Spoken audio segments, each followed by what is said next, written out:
Hey everybody, welcome to the IronTrap podcast. What's up, everyone? We're here on a little chilly this morning. a little bit chilly. Fall is definitely here or coming, and winter is right behind it. It might be one of those things that we get in Pennsylvania called false fall, though. It'll be No. cold this week, and then next week it'll be like 80 degrees for a week. True. That's how it always happens. Our spring is like that, Yeah. everything. So we never really know. But it's nice, good weather. It's like that almost perfect weather where it's like hoodie weather in the morning, t-shirts in the afternoon. You can wear shorts or you can wear jeans. If you want. It's kind of like that. In Nice between, all-around. Nate's been wearing shorts to school every day. Like, dude, you got to start wearing pants. It's going to be really cold one of these days. You're going to be miserable. Yep.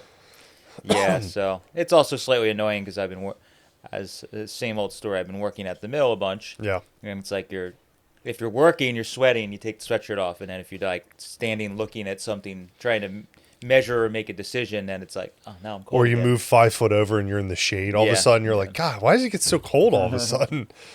Yep. So, as far as news or things happening, Black Friday's almost coming. We just placed a merch order, so we should be fully stocked for all of that. Started working on the calendar, so that'll be ready. Cool.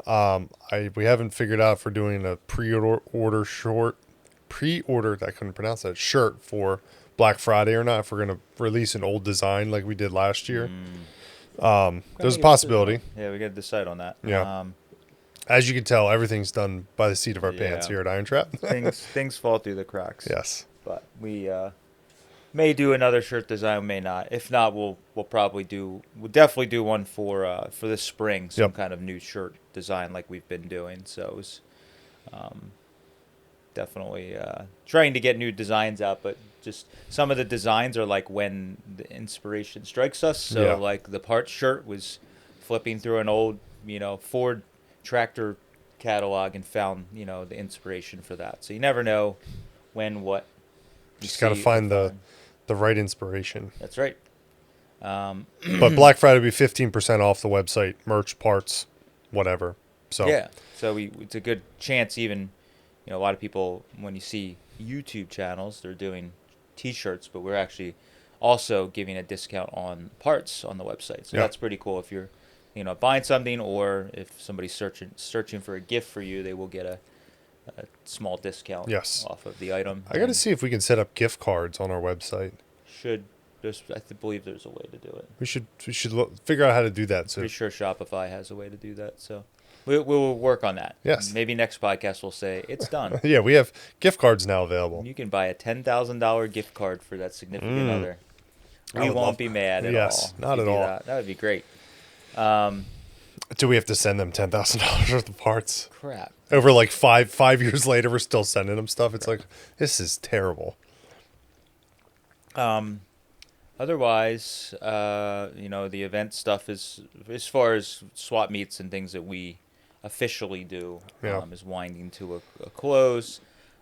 We did a podcast recently about, projects and plans for the winter. So that's kind of what the general thing is around here.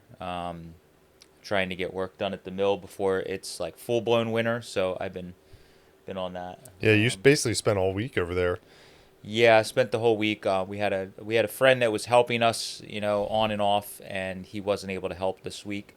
And I had a lot planned. I always have a lot planned, but not mad at him. It was just like I had planned a bunch with him being included. And since he wasn't there, I wanted to get the stuff I wanted him to kind of be focusing on is the most important stuff I wanted done. So I was building a barn door and framing changing the framing of a door opening. Did a hell of a job. Yeah, it did. All right. Door opens and closes. That's the thing that matters. Yeah. So we opened we'll have it in a week in the life of here coming up. Yeah. Tomorrow. Oh, tomorrow. So we'll have so we found another way to fit cars into a different area of a building, which is the general consensus. How can we fit more vehicles if need be? So this area had like a little 4 or 5 foot door that did not work very well. The track was probably 70 years old, and the door was 100 years old, and we got a whole new door and track and all that stuff, and we made the door opening just under 8 foot wide. And then the door itself is, 8 foot wide. And we made a good discovery. We found concrete under a floor, which is like the Can't best believe it. the best discovery ever. Yeah, after summer with the oldest building that I've been focusing on at the mill, it's just been, you know, disappointment after disappointment. Not that I wasn't expecting it, because it's an old building that has not been, very maintained over the years. So I wasn't upset. It was just that, like, it was difficulty after difficulty. We'd run it, we'd fix some stuff, and then be like, oh man, this is, the door frames, rotted here, and now we got to rebuild the door, or every window frame needed to be rebuilt. It was like, It's totally crooked. yeah, I was like, oh, we could probably just patch up the sills on them, and then we got into it, and it's like every single one really needed to be rebuilt. So after doing this door frame, we were expecting to have to, like, get way more involved. So Evan and I cut the floor away. He had off of school for Columbus Day or something. So Yep. he and I cut the floor joists and the floor, ripped some floorboards up, and underneath there's like nice concrete. We're like, that's weird. And then we started realizing that bay is connected to the building that has all the bays where the train would drop the feed in. So all of those bins or bays are already concreted. This was just another bay, but they had built a wall, non-structural, walls around it to make this a little separate room with a sliding door at some point in the building's life. And we never really thought about that. So we then looked, and it's like, oh, well, there's a wall behind it that they just like put some tongue and groove boards up to board it off. And it's actually like double deep now. And we're like, you can fit. So after getting rid of unnecessary chutes and things and opening this all up, we now have enough room to fit probably 4 to 6 cars or maybe 8 cars in that area once we open it all up, because it's really deep if the whole depth of the building. Technically 2 buildings, because there's but anyways, that was a nice surprise. A nice surprise. So we gotta rip the floor up, that subfloor, whatever you want to call it. I don't know, but it's all. The good thing is we're repurposing everything. So I was joking as we were building the door. It's like just like an old. We're building it with the same mentality as like a hot rod guy or an old time, hot rod and custom guy. Use whatever you have around.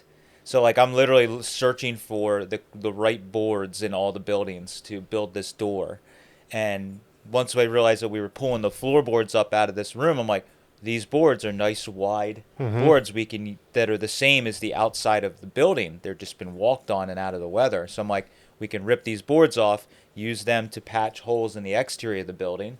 So it's like trying to spend as little money on materials as possible for stuff that we have. So I just bought the sheeting to put over the door itself, but everything else was just stuff we sourced from laying around at the mill. And multiple different buildings, like go up in the attic over here, go up in the attic over here. And sure, when you look at the back of the door, you see that it's like all different wood, but it literally looks authentic, because that's what every door in the whole building is like. Oh, a board broke in this door, I'm just going to patch in a piece. So it's like, it's sturdy, it's strong, it's just, it'll all look weathered eventually. Yeah, so our building is also perfectly shitty, kind of.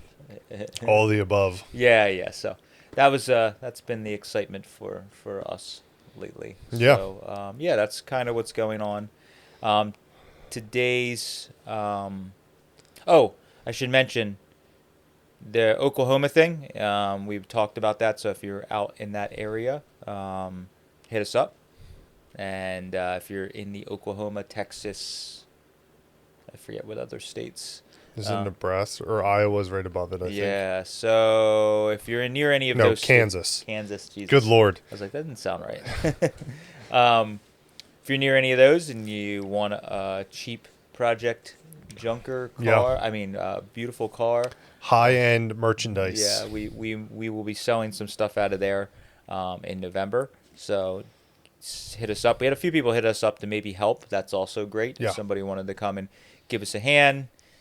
For whatever, that would be helpful as well. So we're going to be going back out and doing some of that. We have hopefully a couple little adventures planned before the end of the year. We're going to try and fit in before snow flies, but as always, we're vague about a lot of that stuff till it actually happens or we know exactly what's going on. So things always change. Yeah, they change. We always try and have well-laid plans, but it never works. Never works out. So, anyways, that's some of the stuff going on. Today's discussion, we tried to break it up between all the videos, but we're going to talk about, I guess you could say, our wrap-up from Yeah. Fall Carlisle and Hershey. Yeah, just talk about what we bought, what we saw, trends, things that are changing, so on and so forth. Kind of just talk about the general shows in general, both of them. Yeah, and I think we've been hitting hard before and after Hershey and Carlisle and some of these swap meets we do, especially Hershey and Carlisle, because we're trying to help with people understanding that these are like the events you should go to. Like, Yes. even if you live really far away. I know we've just seen it in the years that we've been trying to push these events. We get nothing out of it. It's just we want to see them continue. Is we've seen people that have come that were kind of like fans of ours or customers of ours. They started coming maybe 3, 4, 5 years ago, and now they're hooked, and every Yeah. year they're going to go. And I feel like that's what generationally has happened with Hershey and some of that stuff. Where like, you go as a kid or you go once with a friend, and you're like, I got to go every year. This is crazy. So we're trying to get more people hooked so we can get more vendors. People continuing to vend, and that's our little part of. I do love when people stop to talk to us and they're like, I used to come to Hershey with my dad and it was miserable. It was muddy. It was wet. It's like I kind of wrote Hershey off for years because it was always so miserable in a muddy field. And I saw you guys start doing videos at Hershey, and it's like, it's much more pleasant to walk around because it's in a parking lot now. So they started coming back again because they saw our videos and they're like, I haven't been to Hershey in decades. I should go. And now that's like, like you said, 3, 5, 6 years. And they're Yeah. like, I love Hershey. It's the best thing ever. I'm kind of surprised still how many people stop me walking around Hershey that say that they may not even necessarily be fans of the channel, that say that they watch the tips for Hershey. Yeah. That video gets a lot of traffic. We get a lot of people that stop us or stop me throughout the week that are like, hey, thanks for the video. Or they're like, hey, look, got my backpack, Yeah. or whatever. I got these tips, so thank you. So that was really cool. And that stuff we're doing is kind of helping with everything we're doing. Because again, we don't get anything out of this. We're not partnered with the AACA. They share that video once in a while sporadically, but it had nothing to do with them. We just did it, as a fun way to, a fun piece of content to put out. So it's good that stuff is still getting watched. And maybe as things progress, we might do an updated version. But I think it'll hold true. Pretty much Yeah. all those tips are going to hold true for For the most part, yeah. for forever. So, but yeah, we're going to talk about, I guess, what we saw, what we found, trends. Probably the on. best 2 weeks of weather we've ever had for both events. Yeah. Normally it rains at one and it's nice for the other. At Hershey, we only had one evening of rain, which is like not that big of a deal. It rained Yeah. at night, was done by like 7 in the morning. So both events were like pretty quote unquote weather free. It's about as good a weather you can ask for. This part of the country, the weather is, we get like hurricane season, and Yeah. it pretty much every year, if it doesn't hit on Hershey, it's the week after or the week before. We get like some major, rains and winds and things. So this year it was the week after Hershey. Yeah. We got a bunch of rain and wind, and it's been blustery around here. So that we just got lucky this year. Definitely. So it definitely helped. I think the crowds being spread throughout the week. It's hard for us to, as sellers. You see a lot of people discussing on the internet, sellers about crowds or how things are doing or whatever. At least when there's gonna be rain or weather, we could pretty much predict our busy days. So it's Yeah. like, if it's gonna rain Tuesday and Wednesday, we know Thursday's gonna be insane because everybody's gonna come Thursday to go shopping because they didn't want to come in the rain. That's kind of how it was at Hershey.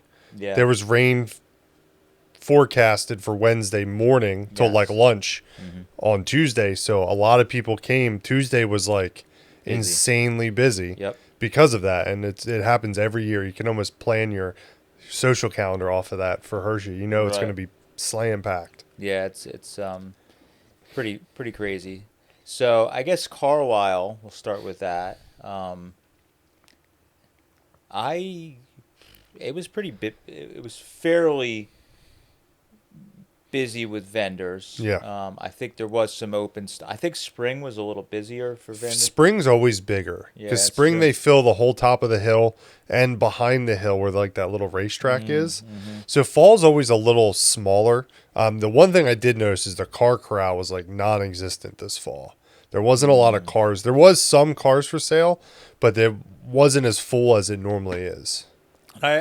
Somebody, I don't know if it was you and I or somebody I discussed with, it could be because Carlisle is now offering the auction. I did see someone mention that in one of the And, groups. Yeah. and it makes you wonder if that's shooting them. Well, I mean, they don't care either way because they're making the money. But Yeah. like, I wonder if the auction has a bunch of cars in it. I would assume that's where it's. Part of it, yeah, Yeah. because you're already fighting with internet sales. People don't feel like they need to bring a car to sell, but then also you get these people that are like, oh, well, I'll put it in the auction. It might have it, or you're almost guaranteed for it to sell. You feel like that way. So I think that's probably all around. Definitely. I actually didn't even walk the car corral. I walked like a little bit and was just like, yeah, there's nothing really that cool, and kind of walked. Spring through.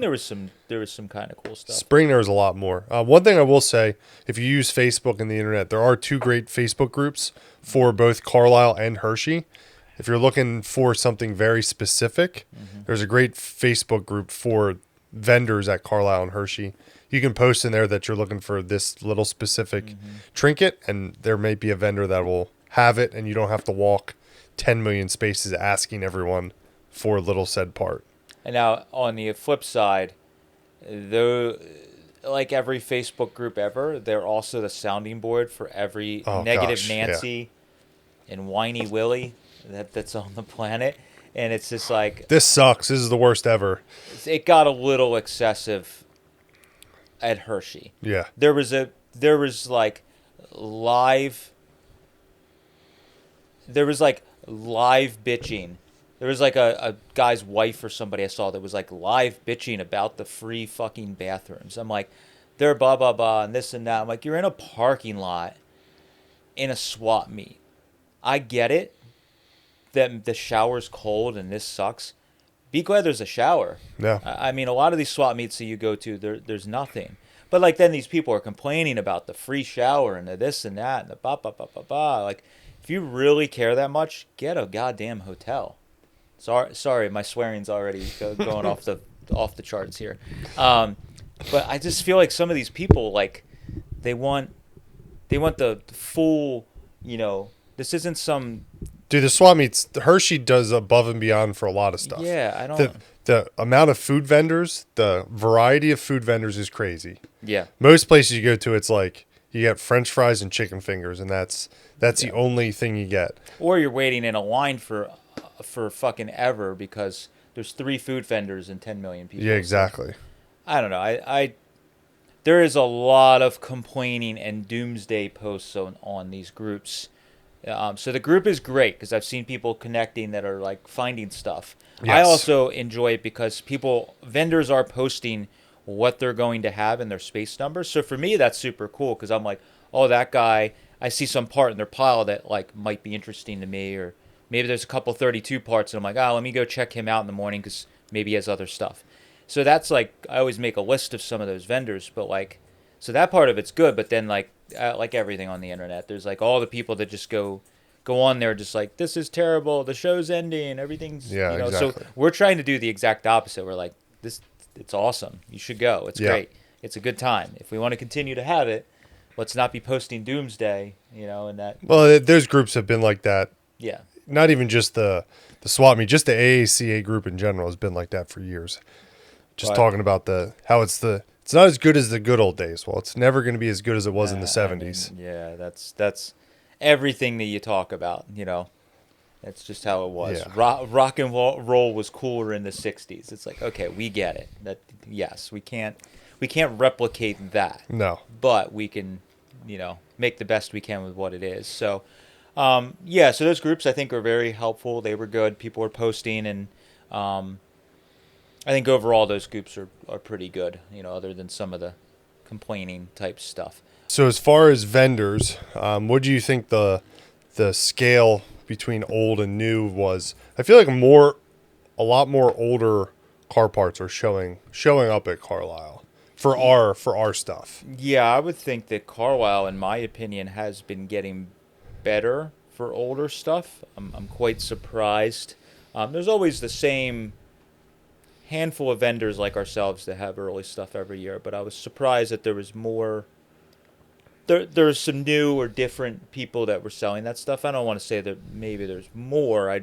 There's you're noticing that there's different vendors coming. The fall Carlisle is always helped by Hershey because you get a lot of guys that are from out of town for Hershey, and they figure a week before, why not set up a Carlisle and try and sell, and also find some stuff. So I think at Carlisle, that's always fun because I always look forward to that because there's the guys from out of town that you only see once a year, Yep. and you kind of get a preview of their stuff at Fall Carlisle. So that's always fun. And you can also ask, be like, you got anything better you got set aside for Yeah. Hershey I can take a look at? Yeah. You get some of that stuff. So that is always good.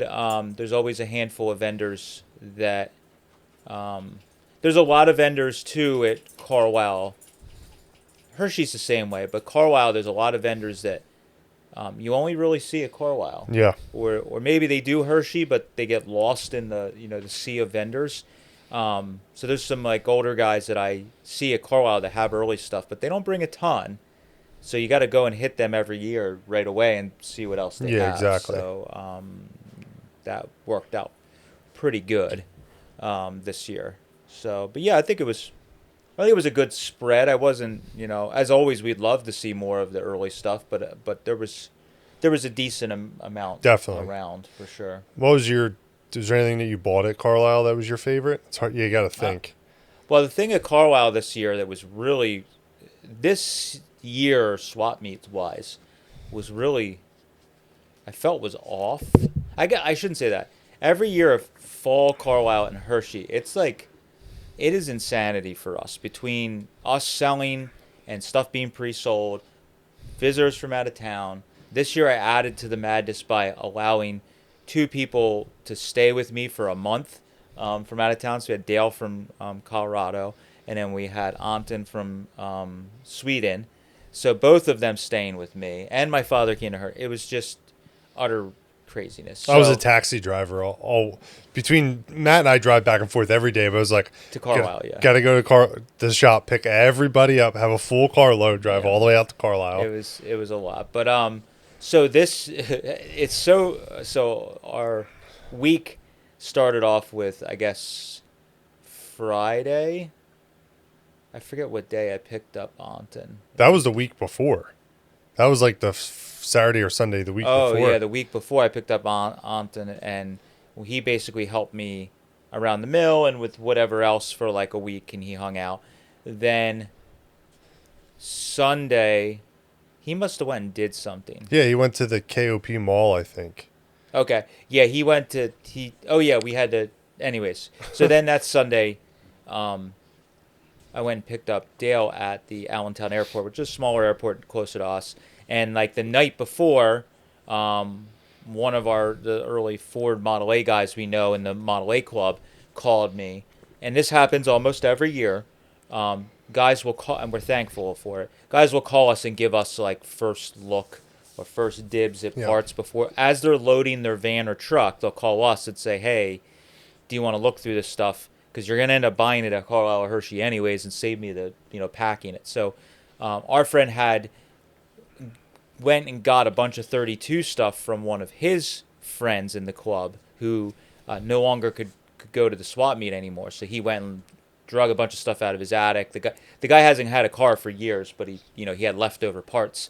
So he called me and said, "Hey, there's a bunch of 32 stuff, some repro, some original. Before I load it all up, do you want to take a look?" So he had just gotten home from unloading, and he said Sunday. So Dale was flying in Sunday. So I was like, "Dale, we're going." Like, he got in from the airport. I'm like, "We got to go right off the airplane. We're going to look at some stuff." So we went and visited our buddy that was lives in the Lehigh Valley, and I bought not a ton of good quality. Yeah, quality over quantity. Yeah, so we bought basically most of the interesting or decent quality original 32 stuff. So we bought some B splash engine splash pans. We bought some original gauges. Probably the only couple things I kept is I got a pretty darn nice, not nice like with patina, 32 horse collar from him that I put in my stuff. A bunch of it we which he knows he knows our business.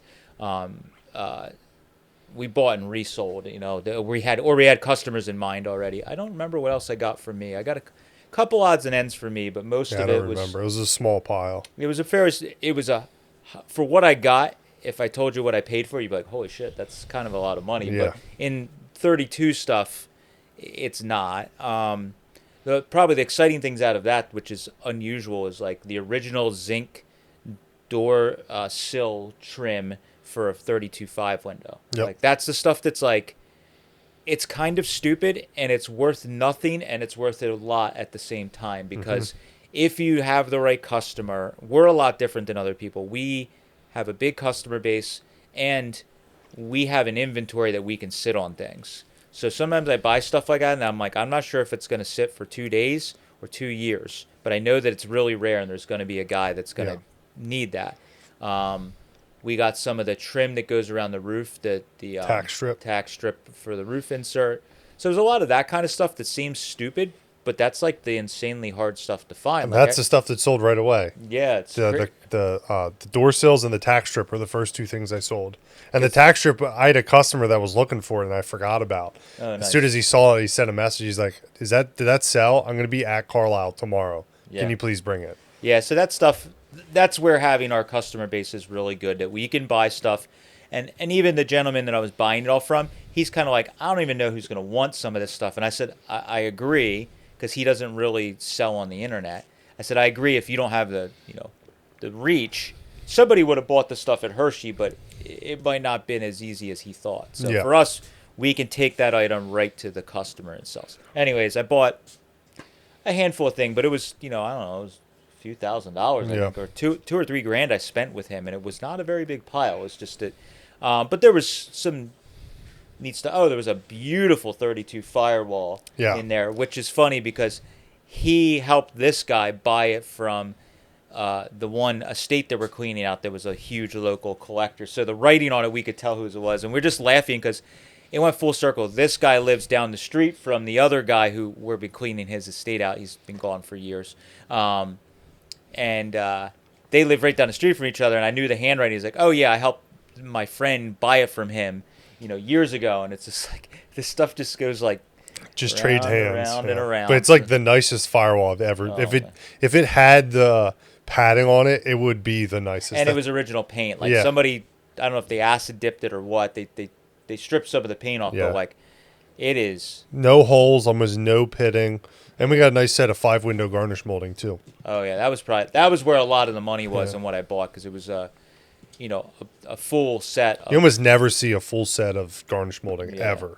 And that's gonna take us a while to sell because it's a higher dollar item, and most people need like one piece of garnish or just the rear window or rear quarters. So we got all that, but that was like. I'm like, everybody probably puts a budget aside for Carlisle and Hershey. So I'm like, I got a bunch of money this year, not as much as other years because of the mill, but I'm like, I have money put aside. I'm going to spend to buy stuff, And boom, we didn't even get to Carlisle the day before setup day. I already just dropped like 2 or 3 grand. I'm like, shoot, like. And then on pre-setup day. On Monday, we got there. So the theme this year was apparently us buying in bulk. Which is pretty normal most years. But not on like the first 24, 48 hours. It isn't always like that. But it's usually only once. Yeah. We bought in bulk three times in one day or 24 hours. Yeah. So there's a guy there that we he always brings a little bit of early stuff, but he brings a little bit of everything. But I've bought odds and ends from him for years now. Yeah. And he brings decent stuff. He's in our age group. I would say he's maybe a little older than I am, but like he always has good stuff. He's been hunting for stuff and buying and selling forever. So it's like this is one of those deals where like we're all playing the same game. It's just that he fairly reasonable to work with. So I walked in his booth. A, to say hello, but B, because you know he always has a little bit of interesting stuff, and not every year is it something that I'm going to buy. Yeah. So I walk in, and straight away he's got, I'm looking at it actually behind the camera here. Straight away I walk in, and he has or no, actually he didn't have it set up. I think Didn't he call you over? he called me over, and he had some 32 stuff, and I saw he had some 32 stuff. I'm like, oh, cool, like headlights, and I spotted some stuff in his booth. Walk back inside his booth. He's like, oh, I was waiting to see you, or I was gonna come and see you. He's like, I got a bunch of stuff. You ought to just buy all this stuff. I'm like, what's the deal? He's like, well, I got leftover stuff from my 32 that I'm not gonna use. So he has a 32 two-door. Yep. That he is an old hot rod street rod, and he's changing it a little bit. So he's like, I got all this extra stuff that came with the car, or I pulled it off. I'm gonna sell, and then he had some other stuff, So he starts showing me a little bit of stuff. He's like, oh, and I have a pretty nice grill. And I'm like, no. So he pulls it out of the box. And it is like really nice. It's not original paint, but it's freaking nice. That's pretty. I'm looking at it right now. It's pretty nice. It's one of the nicer ones I've come across. You flip over the backside, and there's no major welding or pitting or major. You could pick it apart, but it's not bad. And it's got the bull nose, all the trim. And he's like, yeah, I pulled this off my car. No disrespect to him. I don't know why the hell you would do this. But he was like, yeah, I pulled it off the car because I just didn't want the thought of banging up an original grill. So he pulled an original grill off his original car and put like a Brookville or Repro grill back on. Maybe he was bullshitting me. I don't know. But it's the same color as his car. So yeah. I don't think he was. But I was just like, okay, I'm not gonna argue with you over that one. So, again, long story short, ended up spending $2 or $3 grand again on a big pile of stuff. And it's always funny when we're at Carlisle and Hershey because I'll just get a phone call from Matt, and he's just like, what are you doing? And he's kind of like giggling in the background. I'm like, do you need me to bring the pickup truck? I'm like, can you come over to XYZ spot, and I need some help. I need your truck. And but it's also kind of the competitive side of me enjoys it, but I also cringe because it's probably why people also sometimes guys talk shit or hate us. Yeah. A lot of these times I'm making deals. These people came to us or called me into their booth, and they know how we buy. They want us to buy either all their stuff or a big batch of stuff. So these deals usually take an hour or more. You're bullshitting, you're looking at everything, you're hemming and hawing or whatever, it takes a while. So a lot of times as you're doing this, guys are walking in and out of the booth that are people that buy and sell like us, yeah. But maybe they're on a smaller scale, and they're looking at the stuff and the guys, basically the deal's done. So like a bunch of these times I felt bad because guys walked in and they're like, hey, how much for the 32 grill? And the guy's like, you're going to have to ask this guy here. He's buying all this. And they're just like, you could tell they're like, what the fuck? God like, damn it. And it's like, I also kind of like, hell yeah, scored all this stuff. But like in the same breath, it's like, we didn't make that happen. It just was bad timing. So it happens a lot when we're at these, when these vendors call us over. So, so really great to deal with guy, made a deal. The hilarious thing was we made this deal for $2 or $3 grand worth of stuff. And, as we're standing there waiting for Mike to come over, he goes, or maybe it was as we were negotiating, he goes, well, what kind of 35.6 pickup stuff do you got? I was like, we have a ton. We got a bunch in Oklahoma this year and blah, blah, blah. He's like, oh, well, I need a bunch of stuff. And I'm like, why don't we make this simpler? I'll just buy this stuff from you, and you take care of me. We were haggling over $500 or something. I said, you take care of me. I said, we got most of the stuff you need, and we can bring it if we don't have it here, and we'll take care of you. And he's like, okay, sounds good to me. So then he walked back over the next day and handed 1,000 of my dollars that I would have handed him back to Mike for a bunch of stuff he needed. He would have been happy to trade, but we've talked about a bunch. Sometimes trading's like, it makes things so muddy because he didn't see the parts and he might value them differently than us. So it's like, I'll buy this stuff and we'll just make sure that when you come onto our booth, we're not going to be hard asses with the pricing. Yes. And we'll take care of you. We'll, if this is $500, we'll give you $100 off or $200 off because you took care of me. So, and that's also a good thing about us driving to and from Carlisle and Hershey. On Monday, he gave me a list of what he needed. I came home, came back to shop, dropped Matt off, went to the mill and dug around and found all the stuff that I needed, and then delivered it to him on Tuesday and made a sale. You had options too. Yeah, I brought a little bit of a few of everything for him to look at. Like, pick out what you would like, because whatever you don't pick, I'm just going to put out for sale. Yeah, so he was stoked because he got a bunch of stuff. He traded me some stuff, and he made some money. He got rid of some stuff. He got some stuff he needed. I was stoked because I got a really nice grill, and I don't think I kept anything else. No, I think that's the only thing. Oh, the other surprise out of all that stuff was I bought a pile of steering boxes out of his trailer. And I didn't really look that close to them. I just saw that they were, the way we were pricing everything, I'm like, the steering boxes kind of came in free with all the stuff. We get them all home, and we start looking at them, and 2 of the boxes were 33.4 boxes. Yeah. And Mike's like, I need a 33.4 box. And both of them actually steered and turned and felt tight. And I'm like, it's like a running joke because at Mike's car, a bunch of his parts are stuff that we got on picks and kind of gave to him. And it's like, here we go again. And Mike gets a free steering box. Taking all our profit margin. Yep. So now we have another item to jab at him. But anyways, it was really good because that was on Mike's shopping list. I didn't even have to go shopping for it. Matt bought it for me. I found it for him. So great friend. But we got 2 good steering boxes. We got an F1 or 100 box. I think there's one of each. F1, F100, and 2 33.4 boxes. So we got a bunch of stuff there. So that was in like, let's say the morning or almost lunchtime that happened. So boom, boom. I can't remember if I bought anything small in between there. Maybe I did. And then towards the end of the same... It was the next day. It was on Tuesday. Yeah. Oh, okay. Then towards the end of the next day, and again, I bought some odds and ends. I don't remember anything like... Nothing super crazy. Extraordinary. Because setup days are always tough. I mean, you drive around, there might be... A lot of people pull in and set their tent up and then put nothing out to the next day. So you're like chasing people in as they pull in, and then you get to them, they're like, oh, I'm not setting anything up till tomorrow. Then you keep driving, and it's just the luck of the draw of having to pull up on a person. Yeah, and a lot of people ask us, is it worth coming on Monday at Hershey? Is it worth coming on Monday and Tuesday at Carlisle? And we say, yes, if you've got a day to waste, because there's a lot of Mondays and Tuesdays at Carlisle that I will buy stuff, but at the end, you're like, I don't know if it was worth wasting 2 days. Like, I bought stuff, but it wasn't anything that was exciting enough that I'm like... I probably could have bought it on Wednesday when everyone else was here. Yeah, I don't know. So, but then you talk to other guys that buy and sell like we do, and they're like, it's like Mike said, the luck of the draw. We talked to another guy, and he's like, dude, I scored like 4 intakes. I did all this great stuff. He was just on the right cycle of catching people as they're setting it out. And that's it.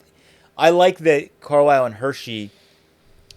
It kind of evens the playing field. Yes, we sometimes get called because people know that we have we're buying a bunch of stuff. So yes, we do get a little bit of, and there's a lot of that going on where a guy, your neighbor you vend next to every year at Hershey goes, hey, next year, or they call you and go, hey, I'm bringing some stuff from a friend. You might want to look at it. There's a lot of that, but overall, it evens the playing field where it's just like you just have to be lucky enough to drive up on that stuff while they're setting it out or whatever. So we had a very elderly gentleman that I buy stuff from him a bunch of years. Over the last 10 or 15 years, I bought stuff at Carlisle from him.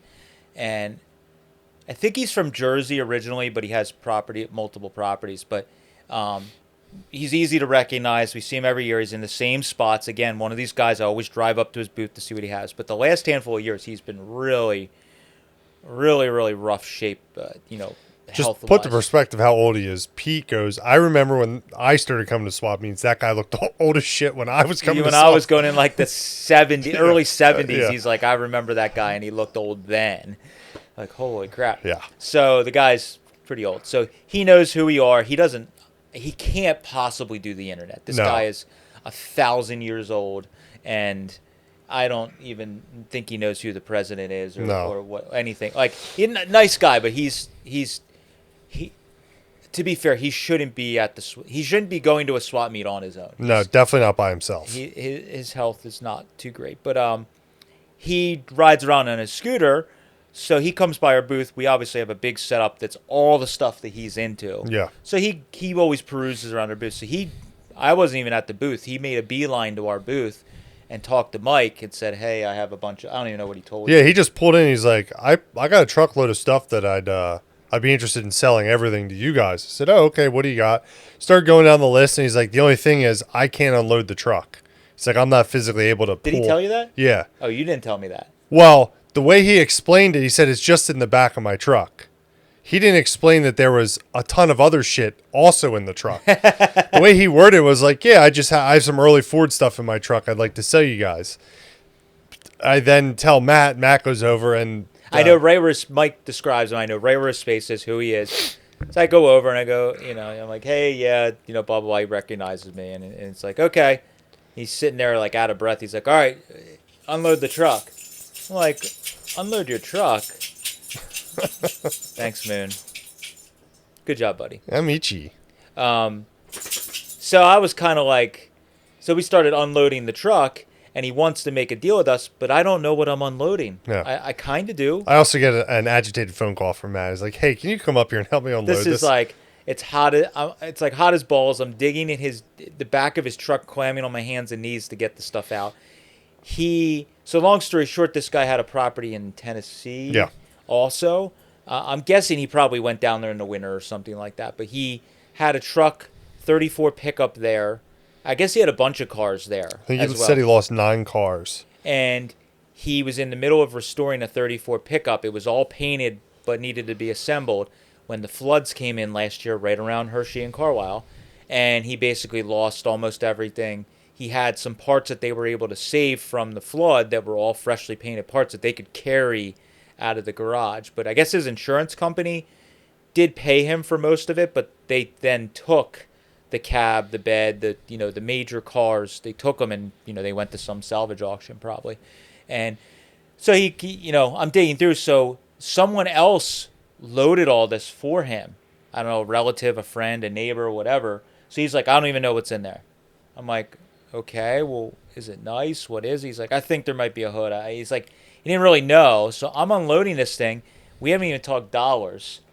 We're getting all the stuff out on the ground. And this is where the feeding frenzy at Carlisle and Hershey, because all the guys have been walking all day looking for deals. When you see a guy unloading a truck onto the ground like this, and the stuff's all wrapped in blankets, and they see a guy that's like, quite elderly that's sitting there, and we're unloading for him. It's like that's like the feeding frenzy of resellers. And that one was really bad. So people were just like, and it's like, I'm like saying to the dude, I'm like, whoa, man, like I'm not gonna unload your truck for free and then you sell all the stuff to everybody else, and like that's not how this works. He's like, no. He was cool about it. He's like, no, just I'll deal. We'll deal. Just get it all out. And it's like, okay, but we're also pissing off 1,000 people because they're like, how much for this? How much for that? And they're like, not for sale. Not for sale. And the guys are like, oh, well, then why is it out?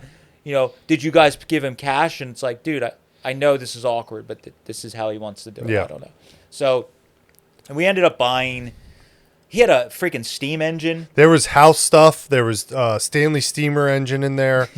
There was something else weird in there too. We had to There was a bunch of randomness, but like I'm digging and I'm like, what is this under here? It's like, oh, it's a Stanley steamer engine, 1907. And to make it worse, the truck had a cap on it. Yes. So it's not like you could just pick stuff out. Matt's like climbing over everything to get in to get the fenders out. Yeah, so we had to cut everything open from moving blankets. It was packed insanely well. Yeah, like, it was. Everything wrapped up in moving blankets and taped to hell. It was actually hard to look at because it's like we had to cut everything open to look at it. It was just all the bins. So because this stuff was in a flood, some of the stuff that was in the bins, you'd open it up and it was like kind of wrecked. A gauge that was in a flood is not going to be usable. A fender, it got mud on it and you could probably buff the paint back out. Great. But like some of the stuff we had to actually look at. So we got most of it out and we kind of looked at it and started making a deal, and the price he gave us in the beginning was like, dude, that's like more than we'd sell it for. I can't. Yeah, and we just unloaded your entire truck. Yeah, so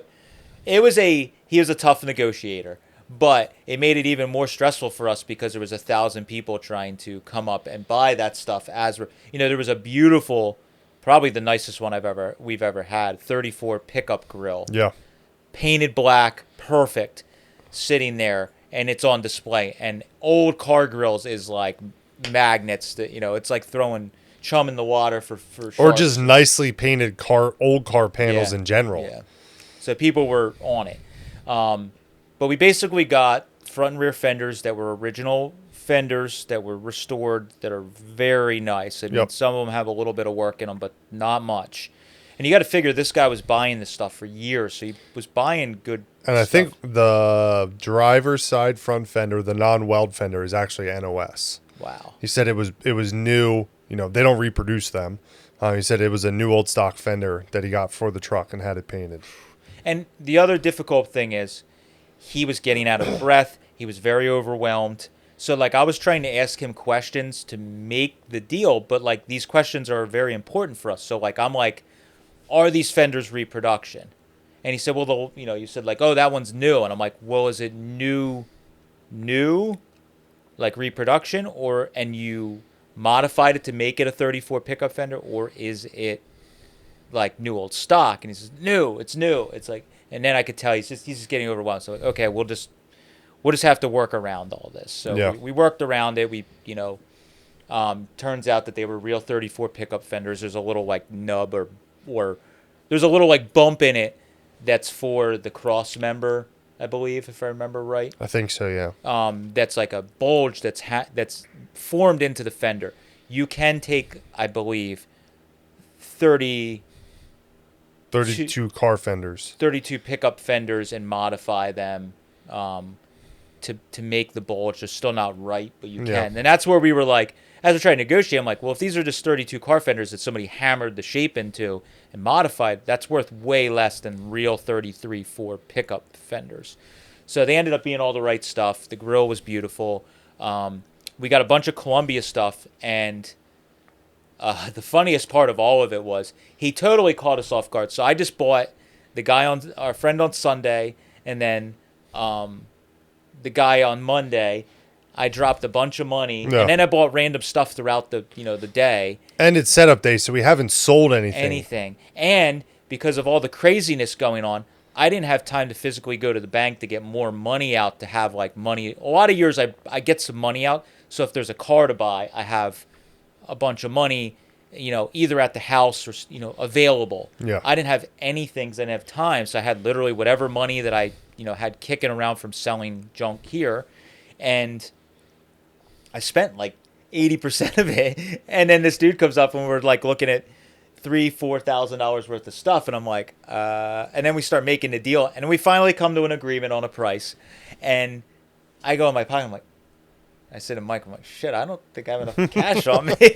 Now I could go home and get it, whatever, but like I'm like, after this long, painful process. It was like an hour of negotiating. It was pretty painful. Hour of unloading, hour of negotiating, essentially. So our buddy Pete was sitting there and waiting. And Pete enjoys it. Like, he came and watched us unload, but he can't stand real long anymore. So he went back in his truck and was just sitting there, and he's watching us doing all this. He was laughing, too. Every time I'd walk over, he's like, you having fun yet? Yeah. So Pete's my hot rod dad. So Pete enjoys this because he was literally doing this. This is, again, generational stuff here. He's like, remembers doing the same thing when he was at Carlisle, like in the 80s, so it's like he's just laughing because he knows what's going on here. So then after all that, I'm like, crap, I don't have enough money on me. So Mike goes over to Pete and is like, hey, hey Dad, can we borrow some money? So, like, you got any extra money on you? And if you know anything about me, I hate borrowing money from people. I'm actually, it's a fault of mine. I don't like asking for help or borrowing money ever, whether it's a bank, whether it's a loan, anything. $20 for dinner, I'd rather pay for everybody's dinner than me. So he went over, and Pete always offers, hey, if you need a couple bucks because he has lots of stories of him and other buddies at swap meets before, online payments and things. They used to have to do this a lot at swap meets where you'd find something and you'd borrow money from buddies. So he floated us the money for the deal. And then that saved my money in my pocket for if I needed to buy anything for the rest of the day or whatever. So that was good. It hurt my soul to borrow money for a short It's so funny. time. Pete's been offering that for years. Like, anytime we're ever at a swap meet or we go picking, he always mentions that, and we've never. One time, I think we were. It was that one up in State College, wasn't it? It was only a couple bucks too. It was like $500, and I think I didn't bring any. I think I forgot to bring money or something. Yeah. Or we went there to look and we didn't think we were buying anything. Yeah, we went to film that video for that crazy auction with all the cars. We're like, oh yeah, there's probably not gonna be any parts to buy. No, I think it was Shady's. It was at a state at Shady's. Oh, was it? And it was a 32 grill. Oh. We went there because we thought we were looking around just to get a feel of what was there. And then we got there and we found a 32 grill. And I drove the red 34.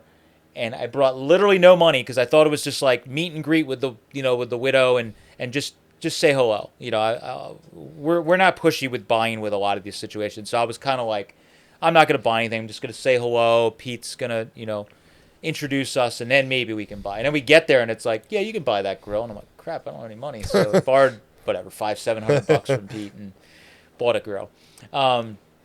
So yeah, but he was laughing. He's like, I don't care, whatever, and he gives me, because even though Pete's not buying a lot, you still bring money with you because Always. You never know what you're going to find. Even though he's not trying to buy anything, you never know what you're going to roll up on. So he could have rolled up on a deal for something insane, and he wants to have that money, even if he's out of it.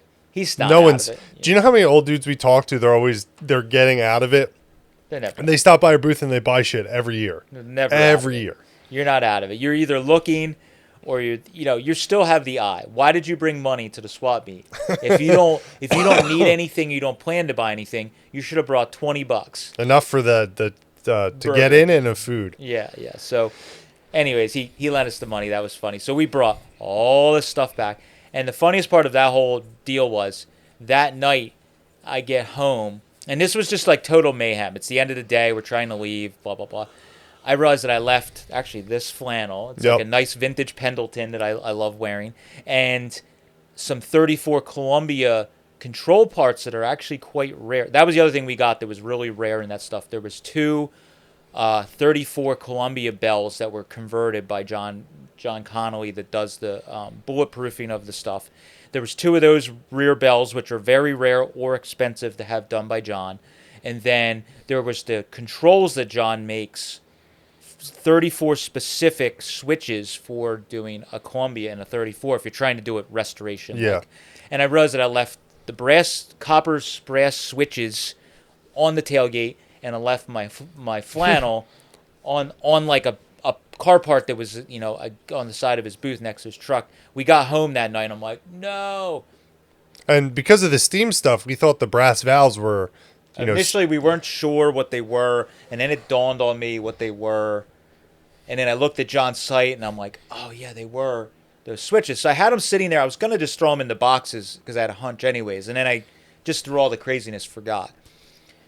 So then I had to hunt the dude down the next morning. And his neighbor is a guy that we see at swap meets and knows who we are. And I went over. I'm like, hey, you know your neighbor? He's like, dude, I don't know. He's like, that guy's like, he might not have made it through the night. He's like, I don't even know. That guy was rough. And he's like, I saw him this morning get up like quite early, stumbling out of there, and I don't know what happened to him. I don't know where he is. So I'm like, okay, well, if you see him, let him know that the guy that bought all the 34 stuff lost his sweatshirt, and I left a couple little things here, blah, blah, blah. Okay, no problem. So as I'm walking the swap meet, I see the guy. He remembers me. And I said, I left a couple switches, and I left my flannel there. I don't remember any of that. I'm like, I'm sure of it. And he's like, well, where were they? And I'm like, the switches were on your tailgate. Your truck's closed up. And I said the flannel was laying on like a set of bumpers that were laying against the building that we didn't buy. I don't remember that. I said, I know they're there. Okay, well, I'll be back in a few minutes. And he's out. This is what's funny. I gave him all that money. He was out shopping. He was at a random vendor buying something with my money that I handed him. I'm getting out of it. I'm not buying anything else. Yeah, I'm done. I'm too old, whatever. I lost everything. I'm done. He's buying parts. So it's funny. But eventually went back to the booth. And the dude that I know that I see I apologize, I forget his name, but he's at the booth next to him, his neighbor, and he goes, yo, I talked to him. He had no clue who you were or what I was talking about when I'm like, really? I just talked to him an hour ago in the swap meet, and he remembered. He's like, I don't know, man. He just had no idea. So then I walk up. He remembers who I am. I don't know where the stuff is. His truck's a disaster. So I open the truck and I start digging around. Way up in the front, I find my sweatshirt. He must have threw some of the moving blankets in. They got mixed in. And as I'm digging around on the ground, I found one of the Columbia switches just like in the grass. It was like a drunk person was packing the truck back up. And one was on the grass. Somebody had stepped on it. Luckily, it didn't get broken. The other one I found like in the crevice of the tailgate when he shut it. It must have thrown it and got down there. Both were okay.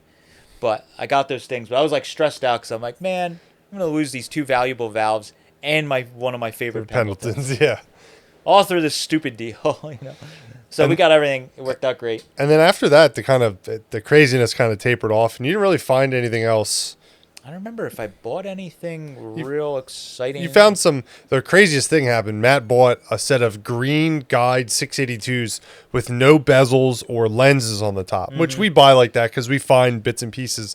And then like 2 hours later, he comes walking in with green bezels and lenses and goes, "Here's the top for those guide headlights," and walks back out. It's like, there's no way that's physically possible. You never find any of that. You just find like one shitty like rotted out bezel or one lens. It's fun playing. It's fun with the like the treasure hunting. Do you want to go out? Moon's requesting to go outside now. 2 minutes, he's gonna be at the door. He has to go see what everybody's doing downstairs. Somebody's supervising. Yeah, but it's fun. That's one of the things that's really fun now that we have a bunch of we have people watching the booth. I can go out and just hunt. Yeah. And talk and socialize and whatever, but we can go out and hunt for stuff, and we call each other. And like if Mike's out also walking, he can call me and say, "Hey, do we need a whatever XYZ?"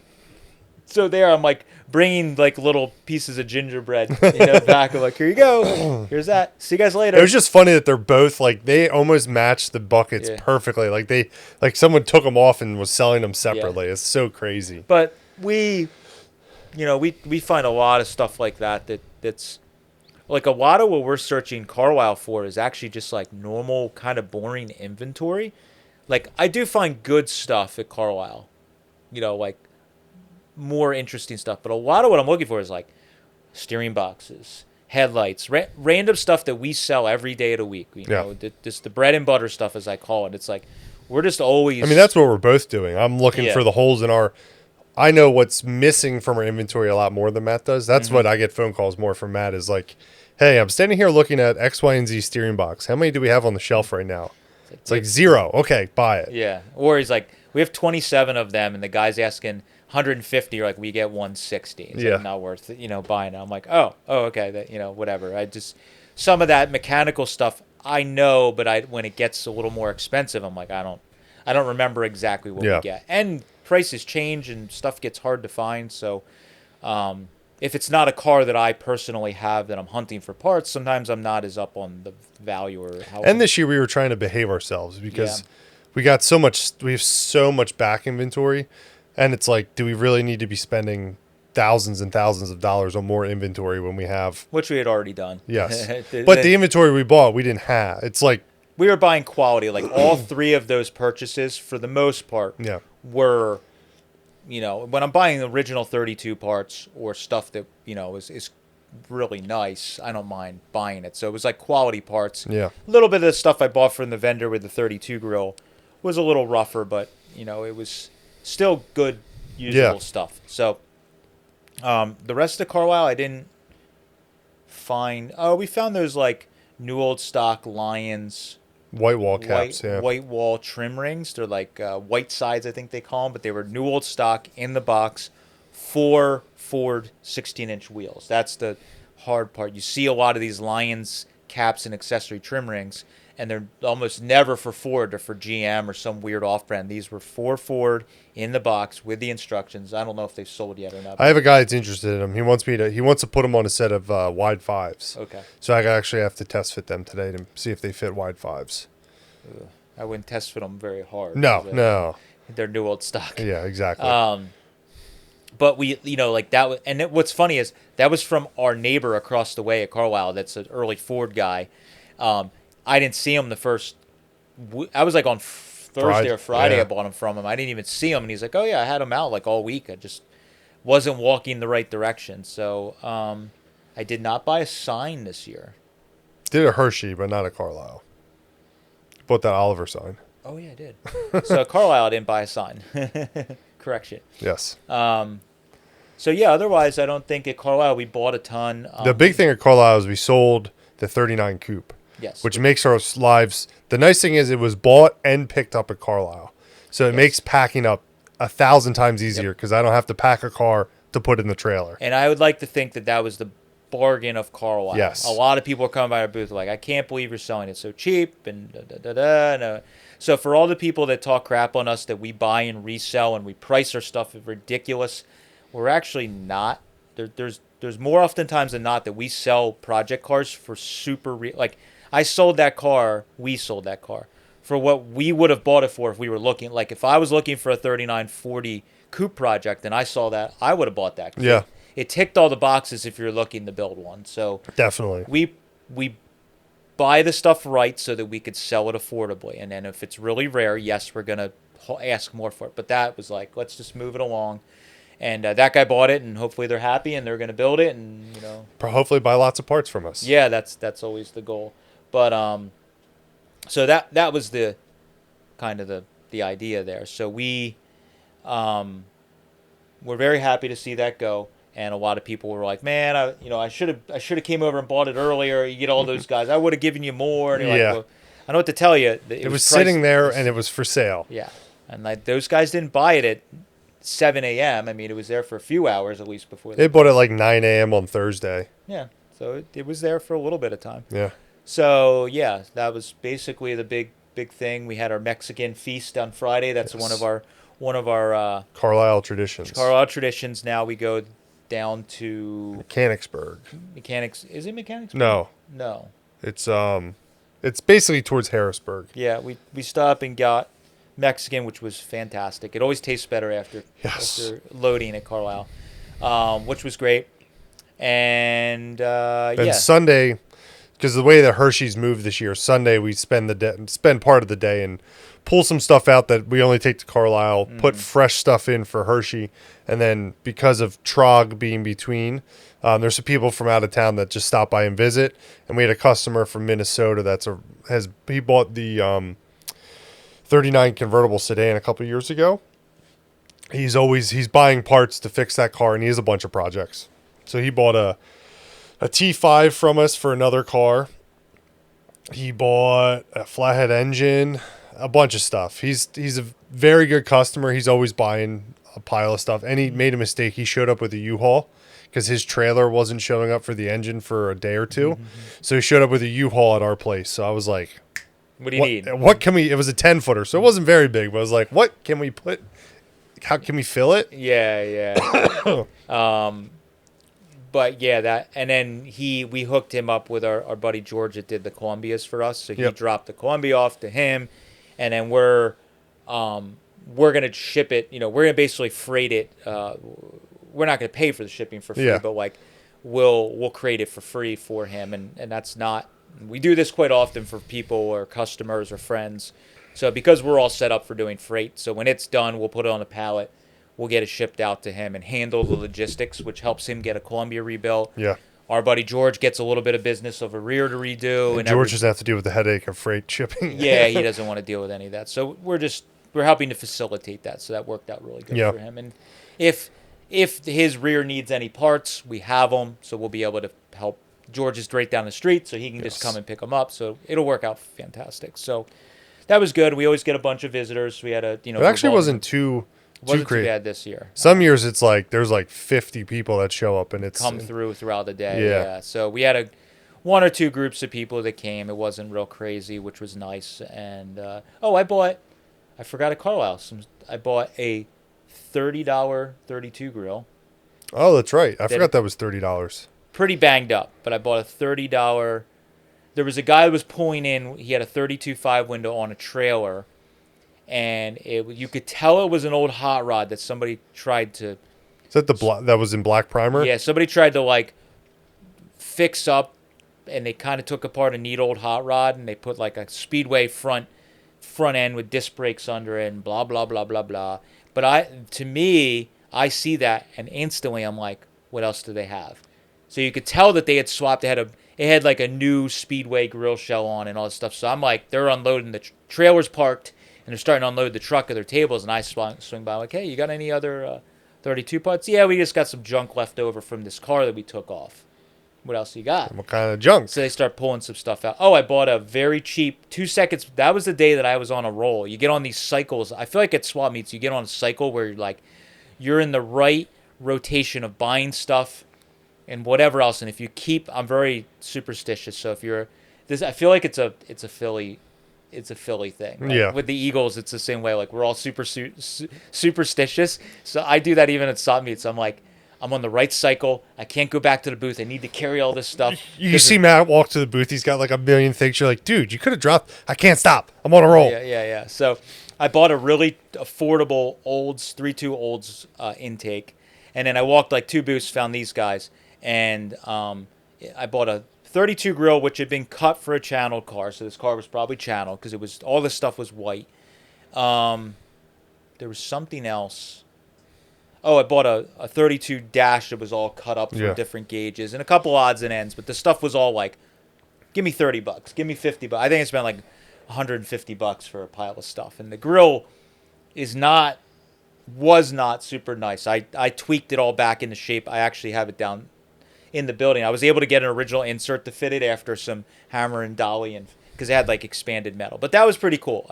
2 32 grills in 1 week. One was $30 or $35. Yes, the other one was expensive. It was expensive, but it'll get paid for when we sell that stuff.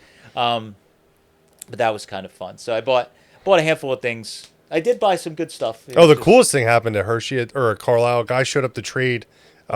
We traded. He needed a 4-barrel intake for his flathead, and he's like, "I got a fixed and high rise. I'll trade you." It's like, well, sounds like that.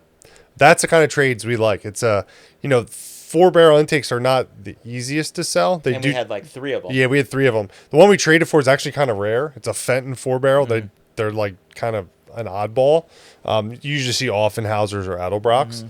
So he's like, yeah, I'll trade for that Fenton. It's like, well, they're both about the same value. It's like, and a high rise is easier for us to sell. High rises sell like really easily. A fixed and high rise is one of the iconic flathead intakes. So it's like we always can move them. So we figured it was a good for him trade and a good for us trade because that's something that's great to have in our inventory. So that was cool. That we joke we have like the pawn shop, Carlisle pawn shop, because every Carlisle we have customers or viewers that come in with stuff. Yeah, someone brought us a 35.6 steering box this year to buy. Yeah, like guys will bring stuff that we buy and we're right by gate 1. Yep. So I feel like they'll come in and they get cash from us, and then they go shopping with the cash for the stuff. So it's like a pawn shop. So it's like early Ford pawn shop at her booth. So that was pretty cool that we did that. But so pretty light for visitors on Sunday, which I was thankful for. Right to the Hershey madness. Yeah, that was we went right to Hershey. Hershey, I always joke, I'm the first person to jump in and help and do work any time of the year except for setup day at Hershey. Unless there's not enough of us to set up the tent. Yeah, that's true. Depends on who's there. Matt will stay in. As soon as the tent is up and it is strapped to the weights, he is gonzo. But if we have enough helpers, which we luckily these days generally do, I'm gone. So this year we had more than enough help. We had our 2 out-of-town guys. My father was there. Mike was there. I think that was it. Yeah. Yep. And I was like, but we had plenty of people to set the tent up. And I'm like, see you guys, on my bicycle. I mean, the truck's, I put the truck in park and shut it off. And there's still fumes coming out of the tailpipes. And I'm on my bike riding. I'm like, I got to get. The intro to the Week in the Life video last week was literally just that. His dad just got the chair out and was just like testing it in the parking lot. He literally, we didn't even get anything out of the trailer yet.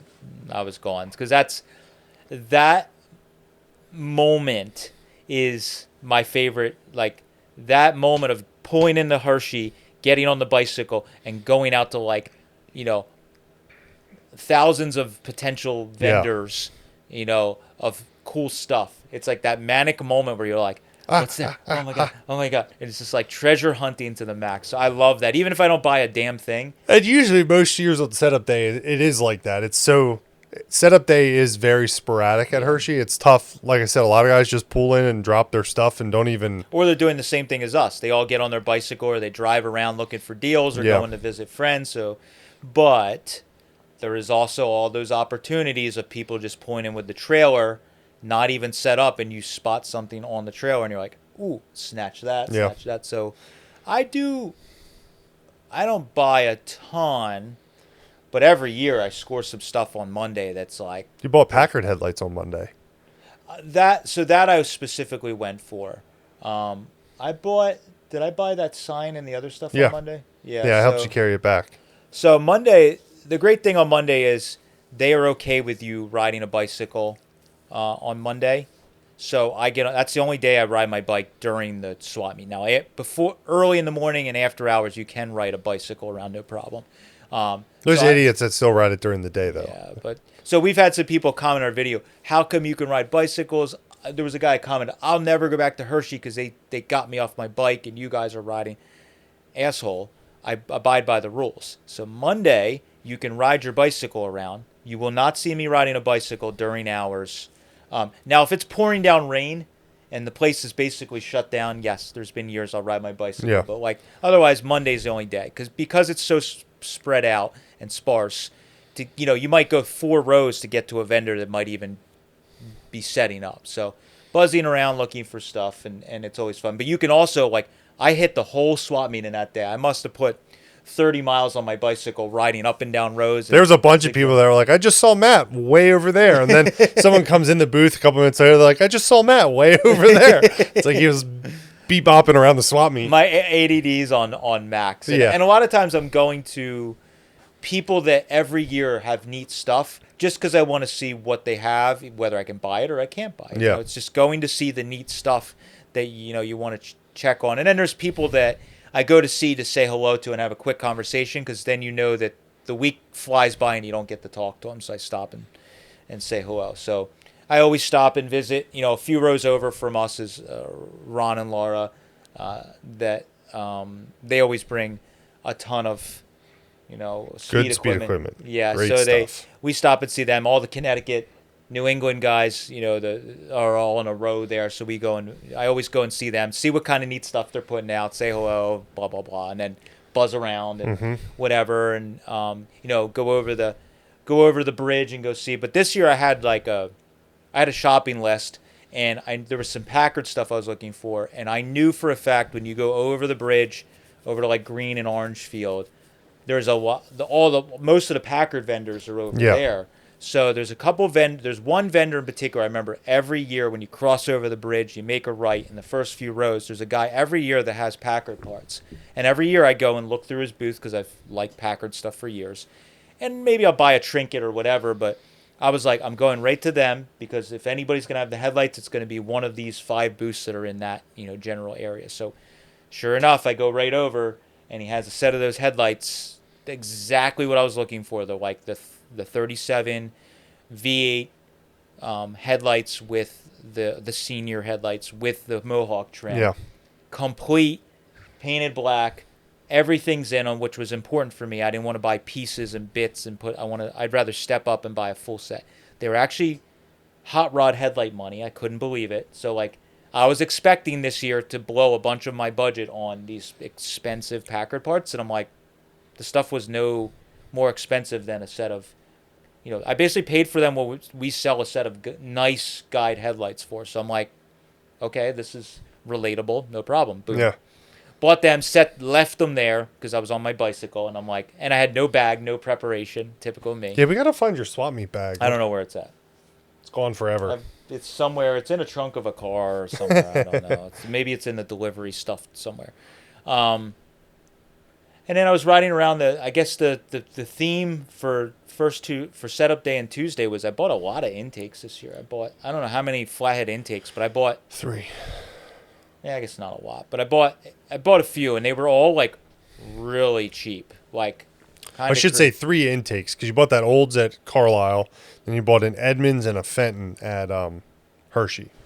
I thought I bought another flathead intake at Hershey too. I bought that Anderson. Oh, Anderson, yeah, that's right. But bought a couple intakes, and anytime you can find, we have we joke about these rules. It used to be the $50 banjo rule, the $100 intake rule. Yeah. If any flathead intake, if you find it, it's $100. Aftermarket, it's worth buying, for the most part. Yeah. So I was buying stuff for those types of prices, which are great.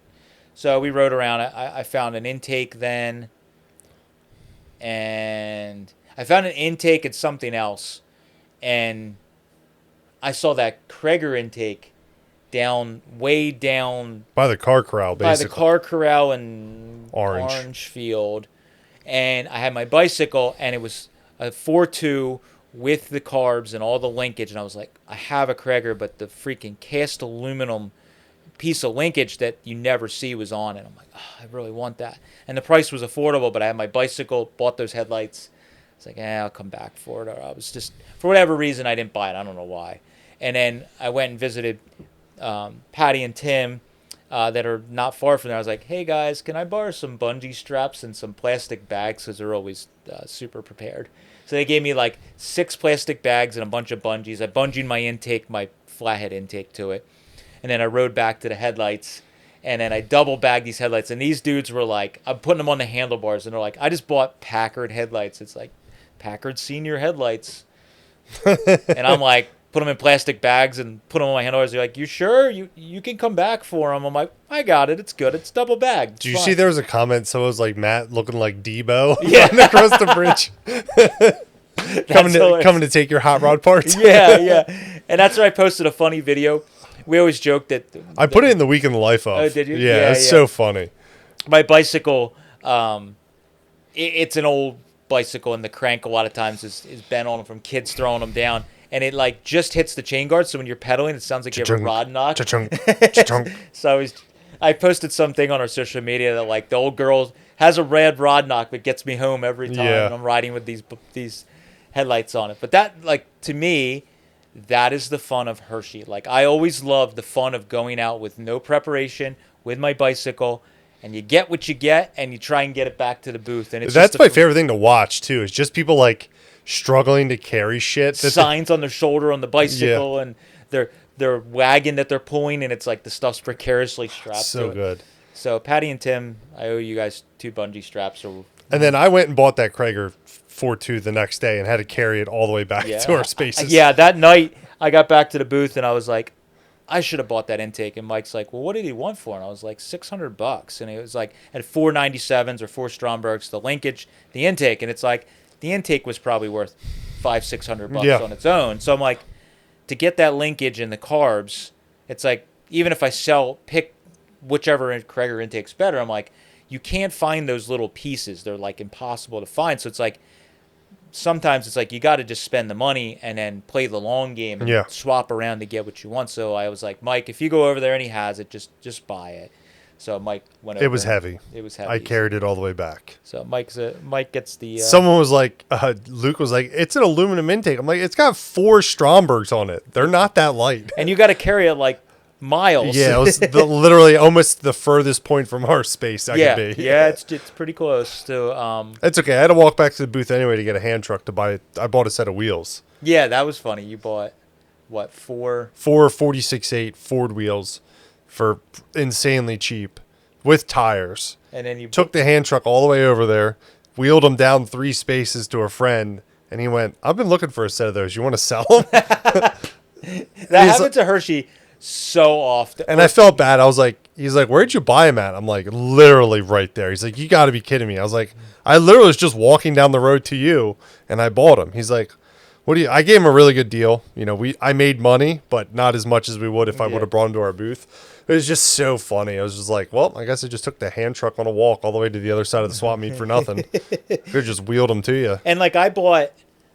or traded like at Carlisle, my buddy Nick, I was just hanging out in his booth one day, just shooting the breeze, and I'm looking at his stuff on his tail, and he had these super cool exhaust tips that are like, they're chrome like bullets, so you can't see where the exhaust comes out. In the bottom of them, the exhaust comes out the bottom of them, but when you look at the back of the car, it's just like... They kind of look like the Corvette Bottinger air cleaners, is what they look like. But they're exhaust tips, and he had them in their new old stock, and I'm like, oh man, those are cool. What do you want for them? He's like, for you, $100, whatever. I'm like, oh, cool. So I'm about to hand him money. He goes, dude, I gotta buy stuff in your booth. You said you have a steering wheel, blah blah blah. Let's just trade. I'm like, okay. I don't trade often, but he's a good friend, so we do trade back and forth. So I was like, oh, all right, cool, man, whatever.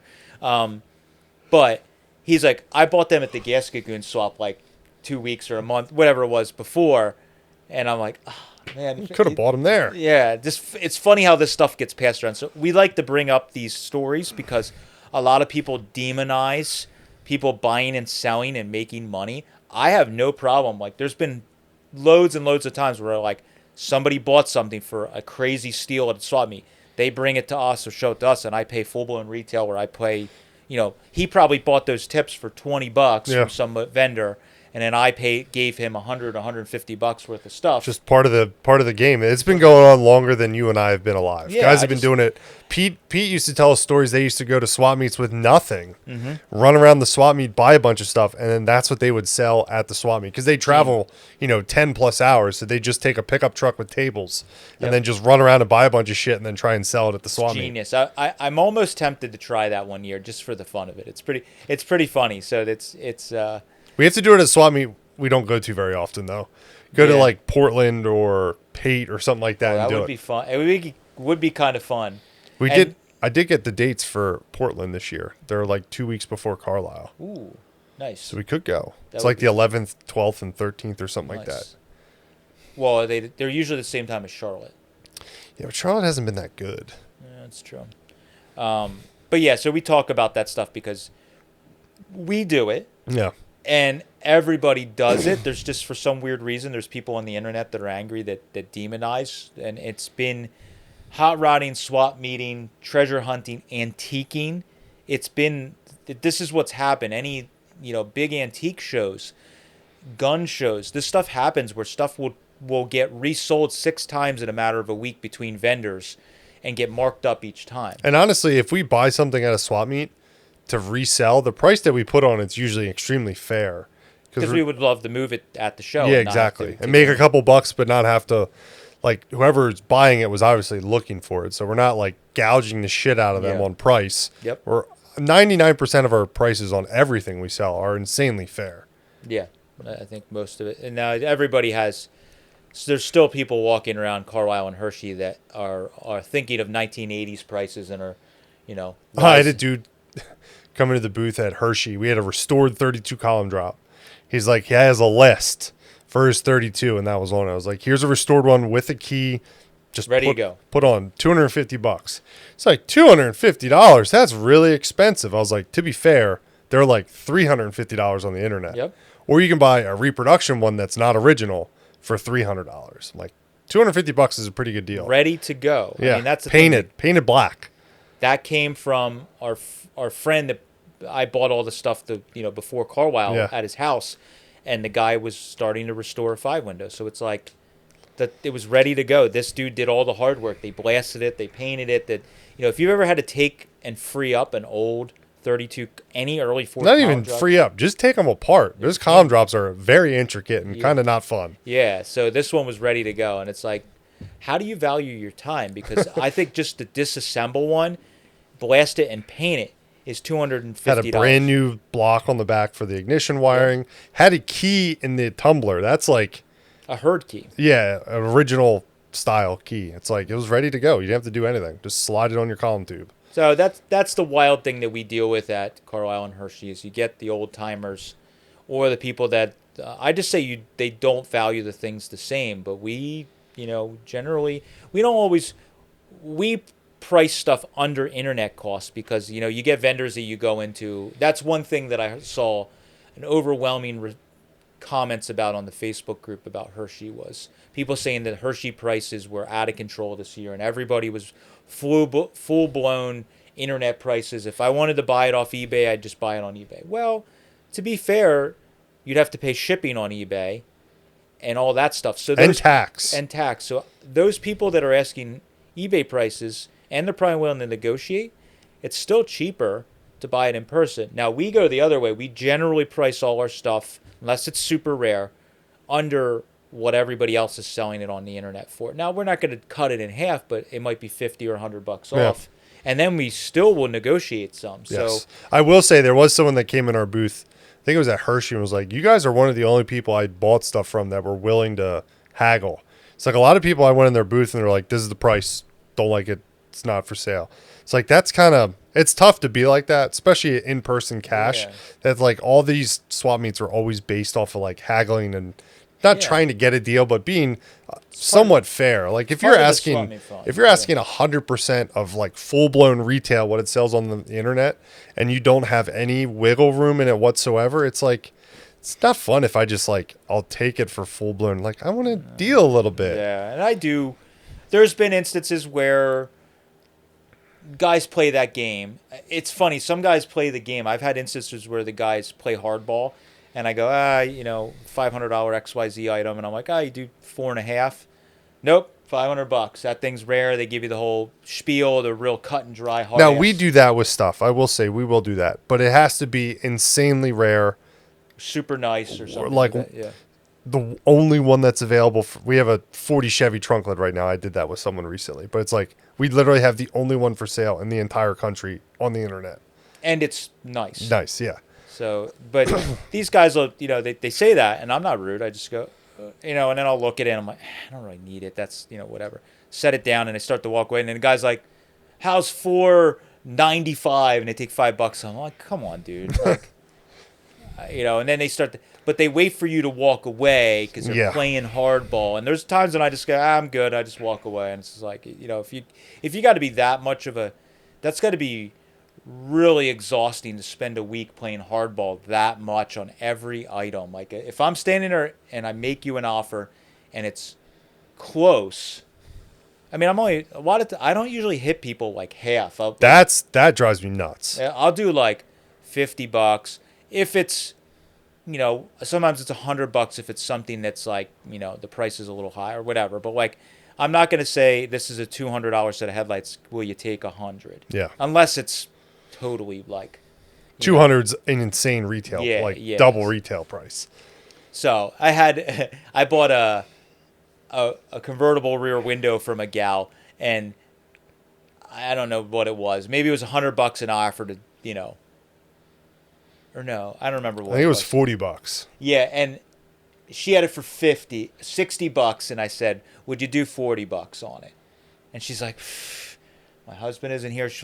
Like it was like high, like we're talking like the sale of her home, $6,000 to $4,000. She's like, I don't know, maybe I'll try and call him, and she's like, how's 55? It was $5. I'm like, it's fine. Yeah. Okay, 55, it's fine. But it was just like, it's funny how she was like so scared to like give me much more than that up. I'm like, it's fine. It's whatever. And then I've had times we walk to the booth and the lady's like annoyed that her husband hasn't been that fucking dickhead hasn't priced anything. What do you want to give me for it? Yeah, he hasn't been here all day and he's not answering his phone.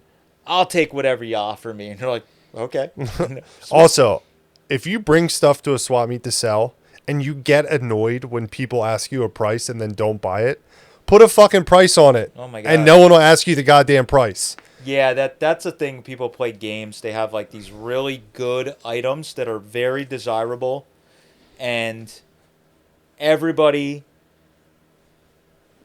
going to ask about these items, and they don't price the item. I feel like it is detrimental to your sale and your experience at Hershey, and a lot of these high-end guys do that. So there was a booth, I'm not mention, and they had some really good headlights, some really good headlights, some stuff like that.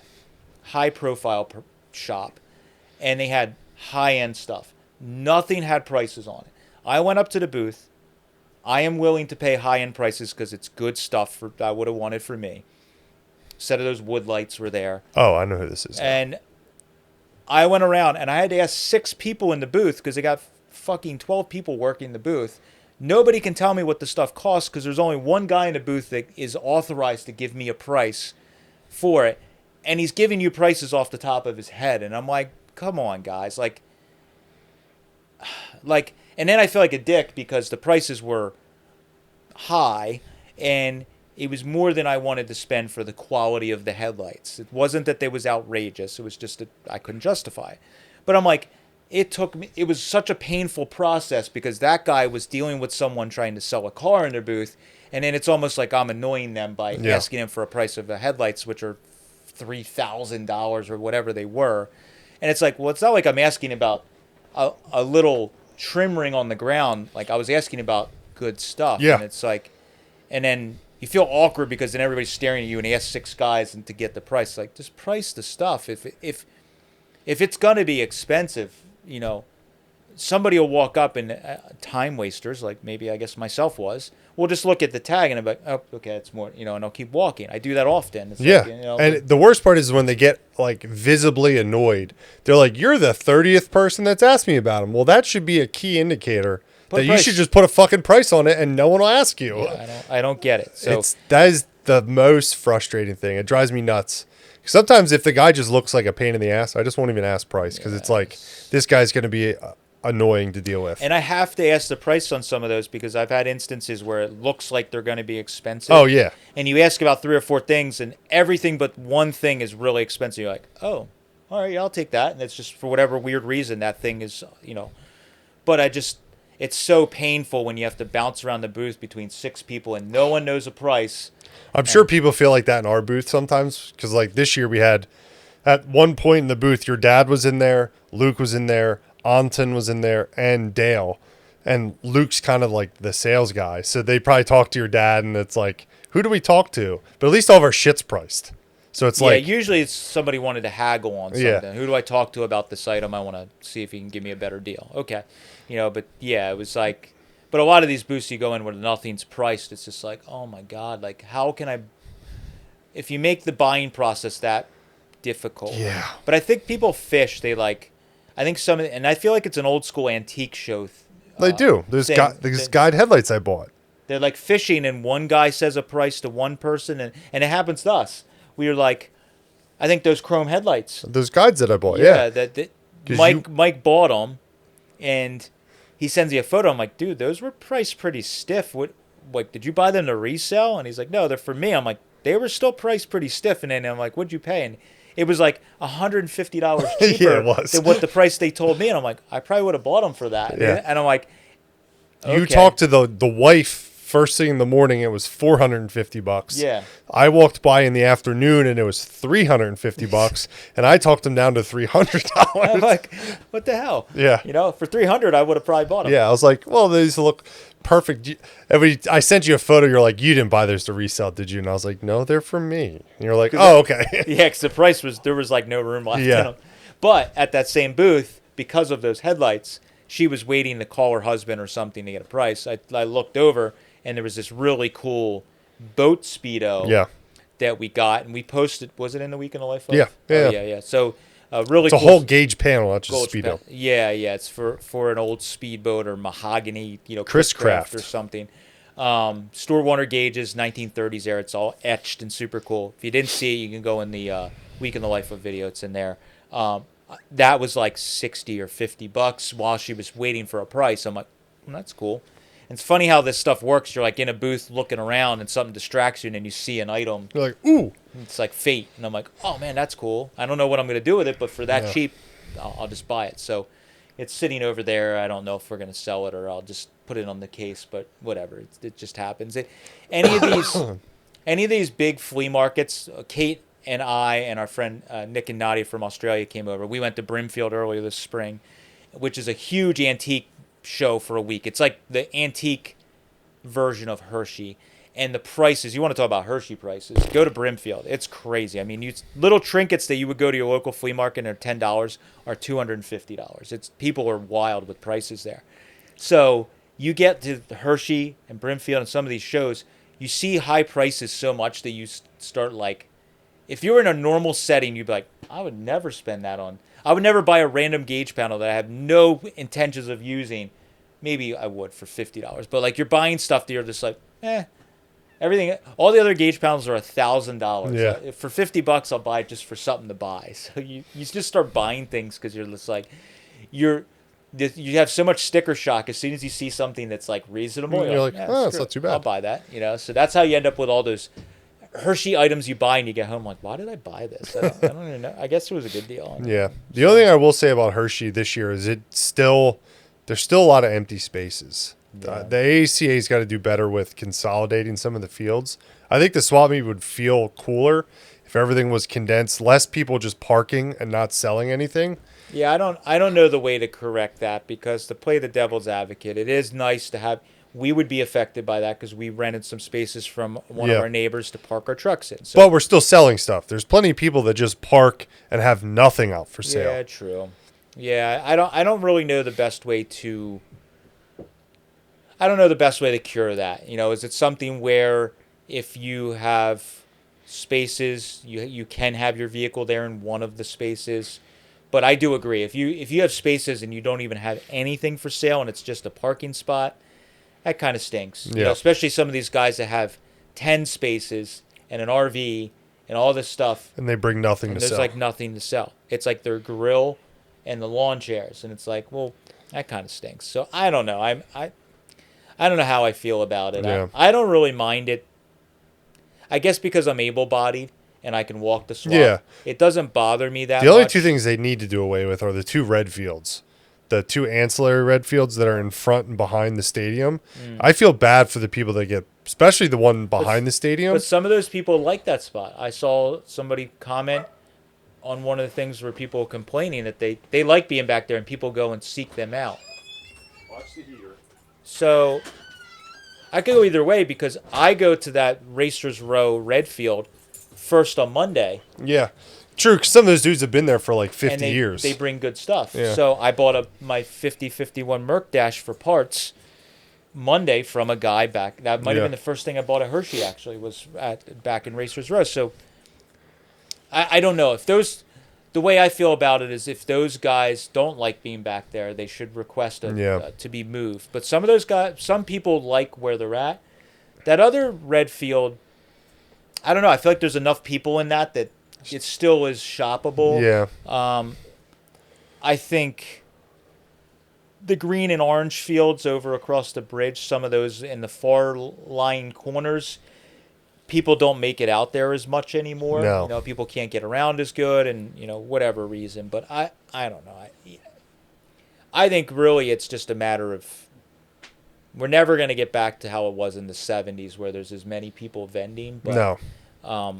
I think, like we keep preaching in our videos, if you're going to fly in to go shopping at Hershey and get a space and park your rental car in the space, just set up for like a day or 2 days, or just bring some, or like we said, buy some tchotchkes in the flea market and set it out on your table. One thing I think the AACA could do better is the swap meet is still very pre-war oriented. Yep.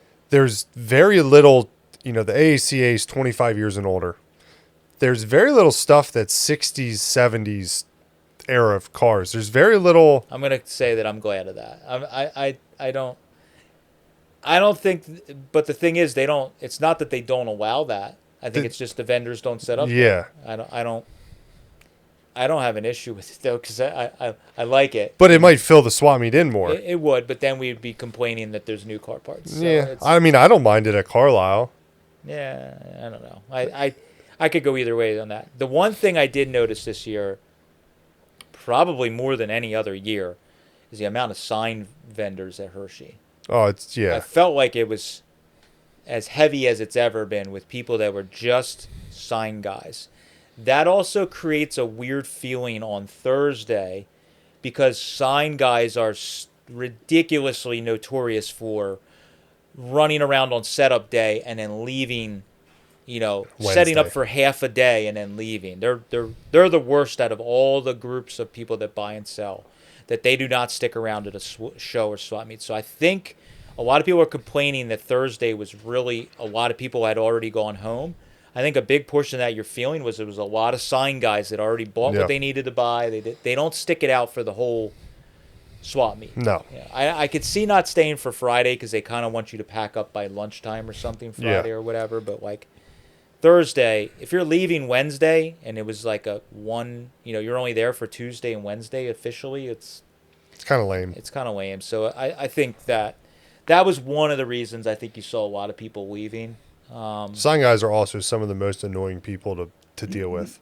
Sorry if you're a sign guy. The majority of them are fucking pain in the ass. Yeah, they can be. It's a pretty cutthroat business and just it's kind of, I don't know. We don't deal in signs. Yes. Because the way now I'm sure there's like everything. There's a lot of it doesn't feel as laid back as No, not at all. what our stuff is, and I feel like a little bit of that is getting into our world of. Oh, a bunch of sign booths had hot rod parts in them for sale. They're starting not dumb. Those guys are starting to buy some of the stuff that we collect, and that's where you're seeing some of those like insane prices that they do, like with the signs where they bought it for $10 and they put some insane price on it. You're like, dude, that's like E&J headlights for $6,000. That's the trend this year. I've never ever. There was a guy. If you watch the Hershey, the Weekend Live, there was a guy that had 4 pairs of E&Js for sale. I've never seen more sets of E&Js. Every year at Hershey, you always see E&Js. That's like at least 2 to 3 pairs. Yeah. There was like 8-ish 8 pairs. or 10 pairs. The Now, guy with the 4 pairs also proceeded to tell me he paid $100, $50 a pair back in the 70s. I was like, so what are you asking for him? He's like, they're $2,900 a pair, or you could buy them all for $10,000. It's like, that was a pretty damn good investment. Yeah. He was actually the cheapest person there. Yeah, believe it or not. Yes. That's what's crazy. And it's crazy to me because 3 years ago, 2 or 3 years ago. 2 or 3 years ago, I bought a set for $900 that were beautiful, probably nicer than almost any of the sets there. And then I sold them for $2,000, and I was psyched because I made $1,100. Yeah. $1,200, whatever, $1,200. So, and the person that bought them was super psyched because that $2,000 is actually a pretty good deal for them. pretty good price. Again, back to we sell things reasonable. Yeah. So, but we walk around the booths and the prices were every which way you could, you didn't know if a set of E&Js were going to be $2,000 or $6,000. What's hilarious is the dude had like all shitty, rusty Model A stuff. So I was like, I wonder what the E&Js are. Just you have to ask. You see shit like that, you have to ask. How many people did you think asked him throughout the week? Oh, probably an insane there was amount. no price on it. No. So it's just like, holy crap. But that was one of my favorite things about Hershey that you will not see any other swap meet. A dude with that many pairs of E&Js in one spot. You see this stuff that's just like so wild. You're like, that's like holy grail hot rod items to find. And this dude's got multiple sets laid out. And it's like just for the photo of that many sets gathered together in one Yeah, it's place. fucking wild. So that was really cool. I think as far as I was pretty reserved buying this year. I didn't buy. This was the first year ever that I bought the majority of the items on my wish list, which is stuff that I actually need. Yeah. It was kind of crazy. I bought that Mercury Dash because I wanted a original 5051 Merc radio to have converted, and I needed some switches and different things, and I wanted an extra set of gauges so I could send them out to get redone and not have to pull my dash apart while I'm fitting it to the car. So I found that dash. I got those headlights for the Packard. I ended up finding a match to the 36 Nash taillight. So it's like a shark fin, round glass lens with like a glass shark fin on it. Super crazy taillights. I found one at Carlisle years ago, and I've been searching for a mate. I found a spare lens, and then that guy's brother, who was 2 spaces down, is a taillight guy. He had a single taillight complete. So that was on Thursday. Yeah. My dad and I were rolling around, and I bought that. So that was super cool because I wanted cool taillights for the Packard. So now I got these super cool decorative taillights. And a spare lens. So that was... no one will be handling those taillights when Matt puts them on and off the car ever. It'll be but me. Matt. Yeah. With gloves. Yeah, with gloves. So those were really cool. That was good. I found... There's some other stuff. There's a lot of small stuff. I found a set of inside push buttons for Lincoln Zephyr. They're lucite, red lucite, kind of like the steering wheel. Yes. Push buttons for the inside. They're hard to find. They fall apart just like the steering wheels. Bought it from really good shape. Yeah. Bought them from the Zephyr vendor. That's all he does is Zephyr stuff. Paid like $40 for a pair. It was kind of crazy. Yeah, I think they're pretty. That was fair. Yeah, very fair. Yeah, I don't remember what else. I will say for both Carlisle and Hershey, sales we did really good. I mean, it wasn't I wouldn't say it was our best for either event, but it was a very standard. We did good at both of them. Yeah, last year was really. I am going to say the flooding is what hurt last year. But Yeah, the 2 hurricanes definitely. Yeah, but we did. It was very light last year, and that was a little worrisome. It's like, man, what is it? It It's was all our the, worst Carlisle and our worst Hershey. we're like, are all these doomsday people right? Like, what's going Is the on? swap meet shit not doing? But like, I think it wasn't. I think it was our like second or third best Carlisle and like our second or third best Hershey. So it's very, and it also depends on some years at these events we have like such good stuff that we sell like multiple items that are like $1,000 to $3,000. So it's like then it's hard to judge how an event is by the dollar amount because some years we bring shit that's like you sell 5 items that are $1,000. It's like a very easy year to do well. Yeah, yeah. Like the one year I brought a McCullough blower. It's Yeah. like we sold that. It's like Oh, you're that kinda, year we sold a McCullough blower, a set of rare 33.4 skirts, and a K.R. Wilson engine stand. And it's like, you pad the numbers a little yeah, bit. exactly, yeah. So that But I think we did overall. It was a good year, and we're starting to notice trends. Like big shit doesn't sell at these events. It's all about, and we're the same way. We try not to buy. We try not to buy big shit. It's carryables, stuff you put in a bag, Yep. wagon, that kind of stuff. And that's as we do this more and more, we notice that that's just what sells is smaller items. But we've been trying to still bring a little bit of big stuff that's quality because Yes. we want, like we had those 34 pickup parts there that we got at Carlisle because that stuff was so nice that if you had a 34 pickup and you were looking for them, those are the ones you would buy Yeah. and carry back to your truck because it's like they were so nice. But we also want to remind people if they're not aware of who we are or what we do, that we have a little bit of everything. So we want a little bit of body panel so a guy might come in and say, oh, I see you got these fenders. Do you have 34 car fenders? Yes, we get them in. Here's our card. And, because we use Hershey and Carlisle as much for selling as we do for marketing to get our cards out. And we handed a ton of cards out this year. People looking for stuff that maybe we don't have and we will get, or we have it back at the booth and the building and we can mail it to you type thing. So that worked out. Overall, it's pretty good 2 weeks. Better than being at a real job. Yeah, certainly. My father got to ride around.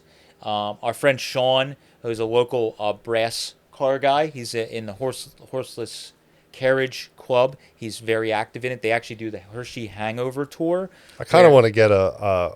I've been thinking about our friend Ryan.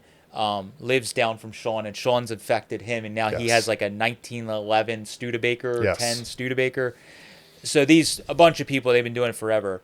They do the Hershey Hangover Tour where they actually drive for a week after Hershey, and they take these brass era cars and they drive them, I don't know, 100 miles a day or whatever it is, to these different destinations. They stop at museums. They stopped at the Boyertown Museum last year, I think. They stopped here the year before. Yes. This is like their jump off point, I think, for the tour, wasn't it? Something like that. They did coffee and donuts one morning. Matt and I were somewhere else. So Steve facilitated that. Yeah. So, but yeah, it was like they do these fun tours. So there's a lot of that stuff that's going around. But Sean gave my dad a ride in his 1904 Curve Dash Olds.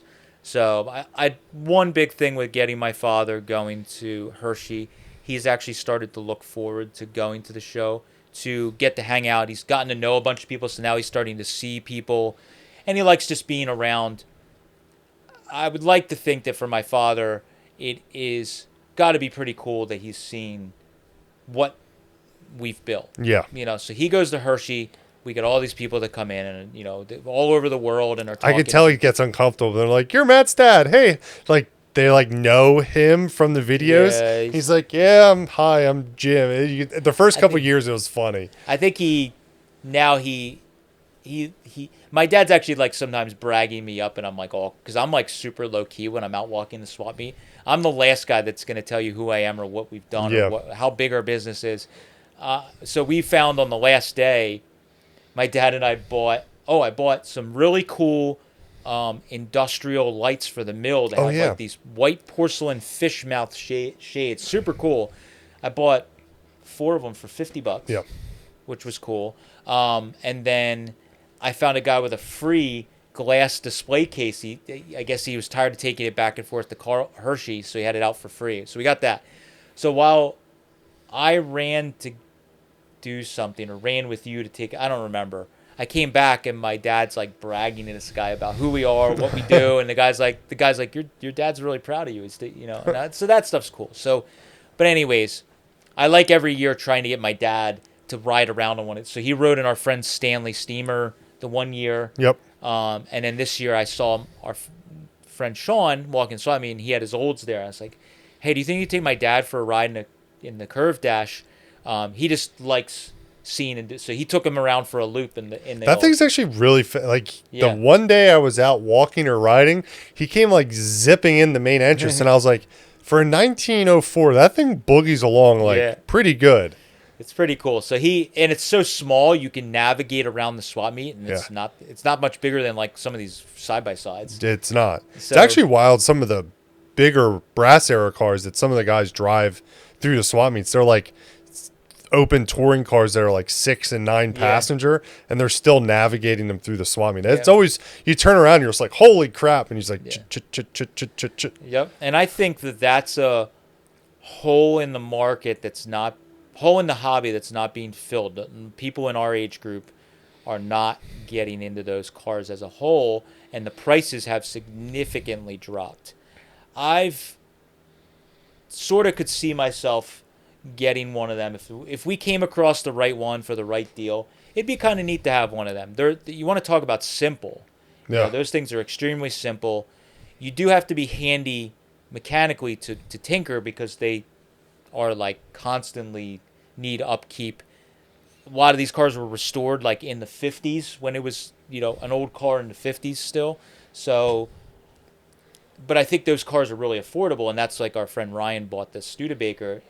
I'm sure he got a good deal on it because of what cost, it was and whatever. I mean, a touring Model T from like 1914, they're actually like very affordable. So I've considered, if I ever came across the right one, it'd be kind of neat. It'd be kind of neat to get involved with those people to do some of those tours, because that age group, that is one of the parts of our hobby that's aging out 100%. Just speaking of at Hershey, that area, the brass era, mainly where the brass era guys are, their rows run the opposite way for whatever reason. Don't know why. That area was like desolate this year at Hershey. It was empty. Yeah, it's getting so. I think that stuff is shrinking down. I'm not into the judging thing so much, but it would be neat to get one to do like a driving tour, or just have it to bebop around my little town. My little town's kind of small enough that I could take a brass car and drive it into town for ice cream. So I want to be that eccentric old man someday, and I'm driving my this little putt around town, and got Moon the Third in the past. Maybe, who knows with me, could be next year, and it's actual Moon in the passenger seat. We were talking about Packards not that long ago. I think they're still bring a little bit of. No, I meant like we were talking about Packards, and now you own a Packard. I have one. Yeah. So it could happen, but I think overall, I mean, I bought some stuff, but I feel like I've settled down over the recent years, because we've gotten so much stuff. And a good example is one of the flathead intakes that I bought that's quite rare. I bought it because it was a good deal, and then I got it back to business. I'm like, I think I have one of these. And sure enough, I got home from Hershey. I have one on the wall. Yep. So then we had to sell it. But it's like, so now I'm trying to calm down a bit. I'm like, unless it's like an insane deal, I was really heavily just buying anything cool to like build my collection up. And now I've settled down at, it's got to be a high toxicity for me to buy it, or a really good deal on something. So I didn't buy really anything crazy high dollar or whatever. We did get that sign. I bought the one Edmunds intake, or no, Edmunds heads. There's a guy that at Hershey, they're on the outside row where the car corral is, but there's no car corral further up. The outside road, there's vendors that are set up, and there's a guy that always has family. They have a big RV. They always have a lot of 35-6 stuff, so I always stop in, see what they have. We buy stuff every handful of years. Walked up, they were setting stuff out in their trailer. I was looking at stuff, and I saw these Edmunds heads or whatever they were. I saw fin heads. I'm like, hey, what's up with the heads? Blah blah blah. And there's stuff on top, and he moves it, and there's a big sign. I'm like, what's up with that? Oh, it's an old tractor sign my dad had, or whatever the story is. I'm like, oh, that's kind of neat. Pull it out, gives me a price. I'm like, okay. and then there was these heads. So I worked a deal to get the heads in the sign, and it's a big ass double-sided olive for a sign. It's not perfect, but it's neat. It's perfect for the mill. And it's perfect for the mill. So I was like, oh, that was cool. I mean, we checked every box. We bought a sign. You bought at least one 32 grill, and we bought two 34 grills. You bought a 34 grill that was smashed, kind of crappy, and we repaired it and had it was beautiful. Matt did some nice repairs to it, and it's even more beautiful now. It's good for a driver. Yes. And then we had another guy do the our Hershey pawn shop. This was on Thursday. It's like we were like done walking the swap meet. And Matt calls me. He's like, "Can you come to Chocolate World? I got like 2 boxes I need help carrying back to the booth." A guy brought in his trunk a bunch of stuff. They're clearing out like his grandfather's estate or something, and he had sent us photos of like all the cars in the property a while ago. And I don't know if it was mixed communication. I didn't really realize he was coming. Not that I was angry, but he's like, "Hey, I got a trunk full of stuff out in Chocolate World if you want to look at it." Walk out there and end up buying a 34 Ford grill, bunch of headlights, some triple lights that were in kind of disassembled. That one really good one was that Firestone Super Ray. Super cool. I wish there was 2 of them because they would have went on the Packard, but got one of those, and just some good hot rod stuff. He had a bunch more stuff, but I just didn't want to take it all. It was just, whatever. So we bought a little bit of a guide headlight, one single. Which we actually had a matching single, which never ever happens. Yeah, so even all the way till the end, we were buying in the park. And then when we were walking through the swap meet, I had a 34 grill in my hands. People were like, on Thursday, are like, "Where'd you find that?" Yeah, I'm like, I was in a guy's trunk out there. So that was fun. But yeah, overall good week.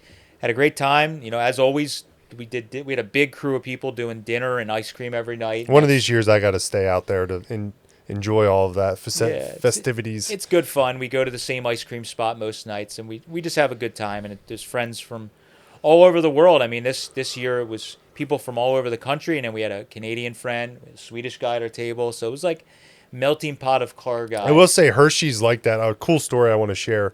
You weren't it was Wednesday, I think, or Tuesday. We were sitting there talking to a younger kid from the UK. He came into the booth. He's maybe in his early 20s, pretty young. Starts talking. He's like, "Love the podcast, love the show. I'm not into old cars, but I'm into porcelain signs." So we start talking. He starts showing some early Ford signs that he had found recently and sold. And then a Swedish gentleman just happened to be walking in our booth and heard him and came over and goes, "I'm really into Ford porcelain signs. I'm from Sweden. This is my collection." So the 3 of us are just talking, and they're showing me all these crazy porcelain signs that they found in Europe. And it's just like, where else in the world are you going to have a conversation with 3 different people from 3 different countries all talking about old junk? It was a cool interaction. And then Anton happened to live like an hour and a half from those guys. So then they started talking to Anton in Swedish about like Sweden and stuff. So it's Hershey's always such a cool experience. Yep. That happens every year. Different situations with people from all over the world. Yeah, he said Anton went to a bunch of, there's one guy or a couple guys that organize a container from Sweden every year, for sending to Sweden every year for Carlisle and Hershey. And Anton went and earlier this week, he took my truck and took a bunch of stuff he bought. He bought some stuff for his father and his father's friend or his friend. And he said when he got there to the container, there was 2 other Swedish guys. So he hung out with them for a bit and we're talking and whatever. So it's like, it's kind of wild this time of the year, how many people from Europe and Japan and Australia and New Zealand and people from all over the world that come to our little part of the country for Carlisle and Hershey. And it's really neat because now we've gotten to know a lot of these people and we see them every year and say hello and whatever. We trade shirts with a couple from New Zealand every couple of years. We see them, they buy stuff from us. It's really cool. So it's just neat, the melting pot of the world. The best. So that's why, like we always say, if you haven't made it to Carlisle or Hershey for the fall, it's worth, if you can get at least a week or 2 weeks away to do it. And then we didn't even talk about, there's a swap meet in between at the EMMR Museum that happened that we didn't. Swap meet at Trog. Swap meet at Trog and Trog itself. It's just so much going on. We kind of just do Carlisle and Hershey. I need Saturday and Sunday to like. One of these years we should make a decision. Like if it's going to rain early in the week, we'd skip Carlisle and go vend at Trog. Yeah. Just because people say they do so well at the swap meet truck, it'd be cool just to do 1 year. Yeah, it would be fun. It's just always so much going on. Yeah. But we did just start working on that 32 Roadster old drag car we got out of Ohio. We just pulled that apart yesterday to start restoring that or refurbing it or whatever you want to call it. Check the video. It's out today if you're listening to this on Sunday, the video is out today on YouTube. Yeah, there you go. So we disassembled that to start fixing that. And the idea is to keep that a nostalgic drag car. So that car would be a good example of something. We'd have even more of an excuse that we could bring a car to maybe race. We could vend at the swap meet, all that stuff. So who knows? I say that every year and then I'm flaky and I don't do it. I don't know. I'm self-aware enough to know my faults. Yes. So, but yeah, that was kind of our wrap-up on Fall Carlisle and Hershey. Great time. You can check out the Week in the Life of videos where we showed some of the adventures from that. And it's been a lot of fun. And hopefully you guys maybe inspired you to make it out next time or set up and... Yeah, I want to say thank you to everyone that came by the booth, stopped us while we were walking around. Just we appreciate all the support. It's always cool seeing people wearing IronTrap shirts that I don't know. It was kind of crazy at Hershey and Carlisle. But at Hershey especially, I couldn't believe how many IronTrap shirts I saw of different types. It was like all the IronTrap shirts. Yeah. I saw a ton. Yeah. I'm always like kind of... And I enjoy when it's someone I don't know. Because I see shirts at swap meets all the time, and it's like friends of ours or people we know pretty well. So it's like, it's neat to just walk past someone. Random vendors that were wearing, like I saw a handful of our parts robot shirts, and I was like, that's pretty cool. Yeah. Like limited run shirt, and you see a handful of them, yeah. So I'm still very surreal that people actually think what we're doing is cool enough to buy a shirt and wear it somewhere. Not just like we're making shirts that are cool enough that you'd actually want to wear it to an event. So that's really cool. We thank everybody. Yep. Appreciate it. And if you're watching on YouTube or even Spotify you're listening on, you can comment.